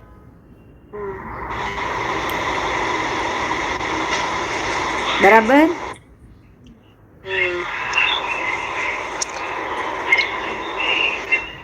समझ में आ गया? समझ में तो आ गया, लेकिन बिंदु में ये सब पढ़ते पढ़ते सुनते सुनते अंदर से डर भी बहुत लगता है। नहीं, डरने की जरूरत नहीं है। डर उसी को लगेगा जिनके अंदर अभी भी राग द्वेष बाकी। अभी आपको तो शांत हो जाना चाहिए कि हमारे राग द्वेष अगर हमने निबीड़ कर लिए ना, मतलब निबीड़ को हमने हल्का कर लिया ना, बिल्कुल ठंडा कर लिया ना, तो कहीं भी जाओ आप वेदक ही बनोगे। बस आप वेदक समकीर्ति में आ जाओ। आप सबसे पहले वही सोचो। देखो वेदक समकीर्ति दूसरा ही है, आपको मालूम है ना। सबसे पहला आएगा नॉर्मल सम्यक दर्शन, उसके बाद वेदक समकीर्ति, उसके बाद क्षायोपशमिक समकीर्ति, उसके बाद आएगा उपशम, उसके बाद आएगा क्षायिक। तो वेदक समकीर्ति बन गए ना आप। तो वेदक समकीर्ति बनने के बाद तो आपको निश्चिंत हो जाना है कि मेरे को खाली सहन करना है और मैं जरूर सहन करके आऊंगी। बस जो भव गिनती में आ गए, आप अगर वीतराग अवस्था में चले गए, वीतराग मतलब भगवान नहीं कह रही हूँ मैं, राग द्वेष चले गए, बिना राग द्वेष का बस कुछ भी हो जाए, नो राग नो द्वेष। किसी चीज के लिए लड़ो तो प्रशम रस के लिए लड़ना है, भगवान की बात के लिए लड़ना है, तो वो राग में नहीं आ रहा है। आप शासन के लिए लड़ोगे, मैं पंचांग के लिए लड़ूंगी, कोई आगम के लिए लड़ेगा, कोई एक तिथि बे तिथि के लिए लड़ेगा, जो सत्य के लिए लड़ेगा वो आपका राग द्वेष में नहीं आएगा। बरोबर, क्योंकि वो न्यूट्रल लड़ाई है, आपके लिए नहीं। हाँ, स्वार्थ के लिए नहीं, स्वार्थ के लिए नहीं, परमार्थ के लिए। अगर स्वार्थ के लिए आपने लड़ लिया तो वो सारा राग द्वेष में चला जाएगा। तो आपको अब आगे यही सोचना है कि स्वार्थ के लिए नहीं लड़ना है। और ग्रंथि ठंडी कर लो, उसमें भी जितना हो सके ठंडा कर लो। परमात्मा के लिए भी ग्रंथि तो ठंडी करो ही करो। बस आपको बात नहीं छोड़नी है, वो लड़ाई हो गई। शांति से लड़ना भी लड़ाई हुई कि नहीं हुई? शांति से अपने मुद्दे पे टिका रहना या अपनी ही बात को बताना भी लड़ाई होगी कि नहीं? हो गई। सामने वार नहीं करो, बस आपकी शांति की लड़ाई हो गई, वो मान्य है। बराबर। अब आपको यहाँ ये ध्यान देना है कि ये होने के बाद आपका मन ऐसा हो गया तो अब तो चिंता बिल्कुल निकल जानी चाहिए। देखो चिंता आ गई ना तो समझ लो आपका मन वापस राग द्वेष में चला जाएगा। हाँ, क्योंकि राग ही तो है। ये होती कि ये सब मैं कब करूंगी। नहीं, ये राग ही हुआ ना, मैं कब करूंगी। हाँ बहुत है। मेरा मोक्ष कब होगा, ये राग हुआ कि नहीं। करूंगी, ये मोह आ जाता है। मुझे मोक्ष चाहिए, ये भी सोचोगे ना तो मोक्ष के प्रति राग हो जाएगा हाँ, और बहुत संसार हो के जाता है। प्रति द्वेष हो जाएगा हम्म, कि मुझे यहाँ से जल्दी निकलना है, तो राग द्वेष दोनों हो गया। अब ये तो चलेगा ही नहीं ना, दोनों हो गया तो अब आपको क्या करना है। अब आप निश्चिंत हो जाओ कि अगर मैं वेदक में हूँ, मुझे सब चीज सहन करनी है, मुझे कुछ भी नए जन्म के लिए कोई नया कर्मबंध नहीं करना है, तो आप वेदक में आ गए हो। और अब अगर आप वेदक में आ गए हो तब तो बस खत्म ही करना है। अब क्या डरना है, अब क्या डर लगेगा बताओ। अब तो मृत्यु कैसे होगी उसका भी नहीं डरना है। मेरे शरीर को पीड़ा हो रही है, मेरे को नहीं हो रही है, मेरी आत्मा को कुछ नहीं हो रहा है। अब देखो, मरने वाला समकीती होगा ना, वो होसराएगा ऊपर से, शांत हो गया है, शरीर खत्म हो जाए दवा नहीं कराएगा वो। अब देखो, बहुत सारे महात्मा कीड़ों वीड़ों को कैंसर हो जाए ना तो उसको मारने की दवा नहीं कराते। हाँ। क्योंकि शरीर मन को जाने दो, लेकिन जीवों को नहीं मारना है। तो अब तो ये तो राग वितराग अवस्था में आ गए, अब ये वेदक संकित में है, अब उनको क्या डरना है बोलो। उनको तो यही सोचना है जल्दी से ये भव खत्म हो जाए, दूसरे भव आ जाए, मैं वेदक में रहूं और मैं यहाँ से निकल जाऊं। हाँ, ये वेद लूं, ये भोग लूं। बस तो क्षायिकी है जो 10 से 12 जाएगा, उसी भव में चरम भवी क्षायिक उदय में आने के बाद, क्षायिक का उदय हो तो ही, यानी कि चरम भवी हो तो ही अंतिम भव होगा, तो आप सीधे 10 से ऊपर, नहीं तो बाकी सारे नीचे आएंगे, अनंत भव भी करने वाले होंगे या जो भी होंगे वापस आ जाएंगे।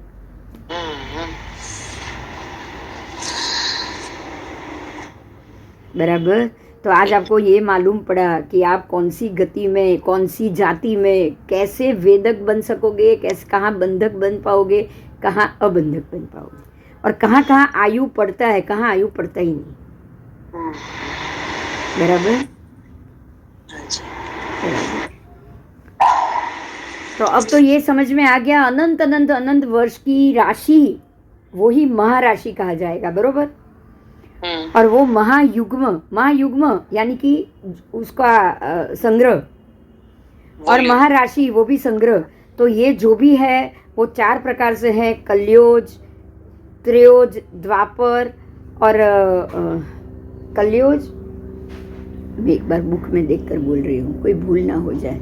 सबसे पहले आएगा कलयोज, उसके बाद आएगा, कलयोज माने सबसे ज्यादा, सबसे बड़ा, ठीक है। अरे सबसे पहला आएगा कृतयुग्म। क्या आएगा? कृतयुग्म। कृतयुग्म मतलब कि बहुत बहुत बहुत ज्यादा राशि। उसके बाद आएगा द्वापर युग्म, उसके बाद आएगा त्रयोज युग्म, त्रयोज, और उसके बाद आएगा कलयोज युग्म। तो ये चारों को चारों से मल्टीपल करो तो 16 प्रकार हो गए, और ये 16 प्रकार की जो भी आयु की गिनती है वो अनंत अनंत अनंत वर्ष तक रहती है।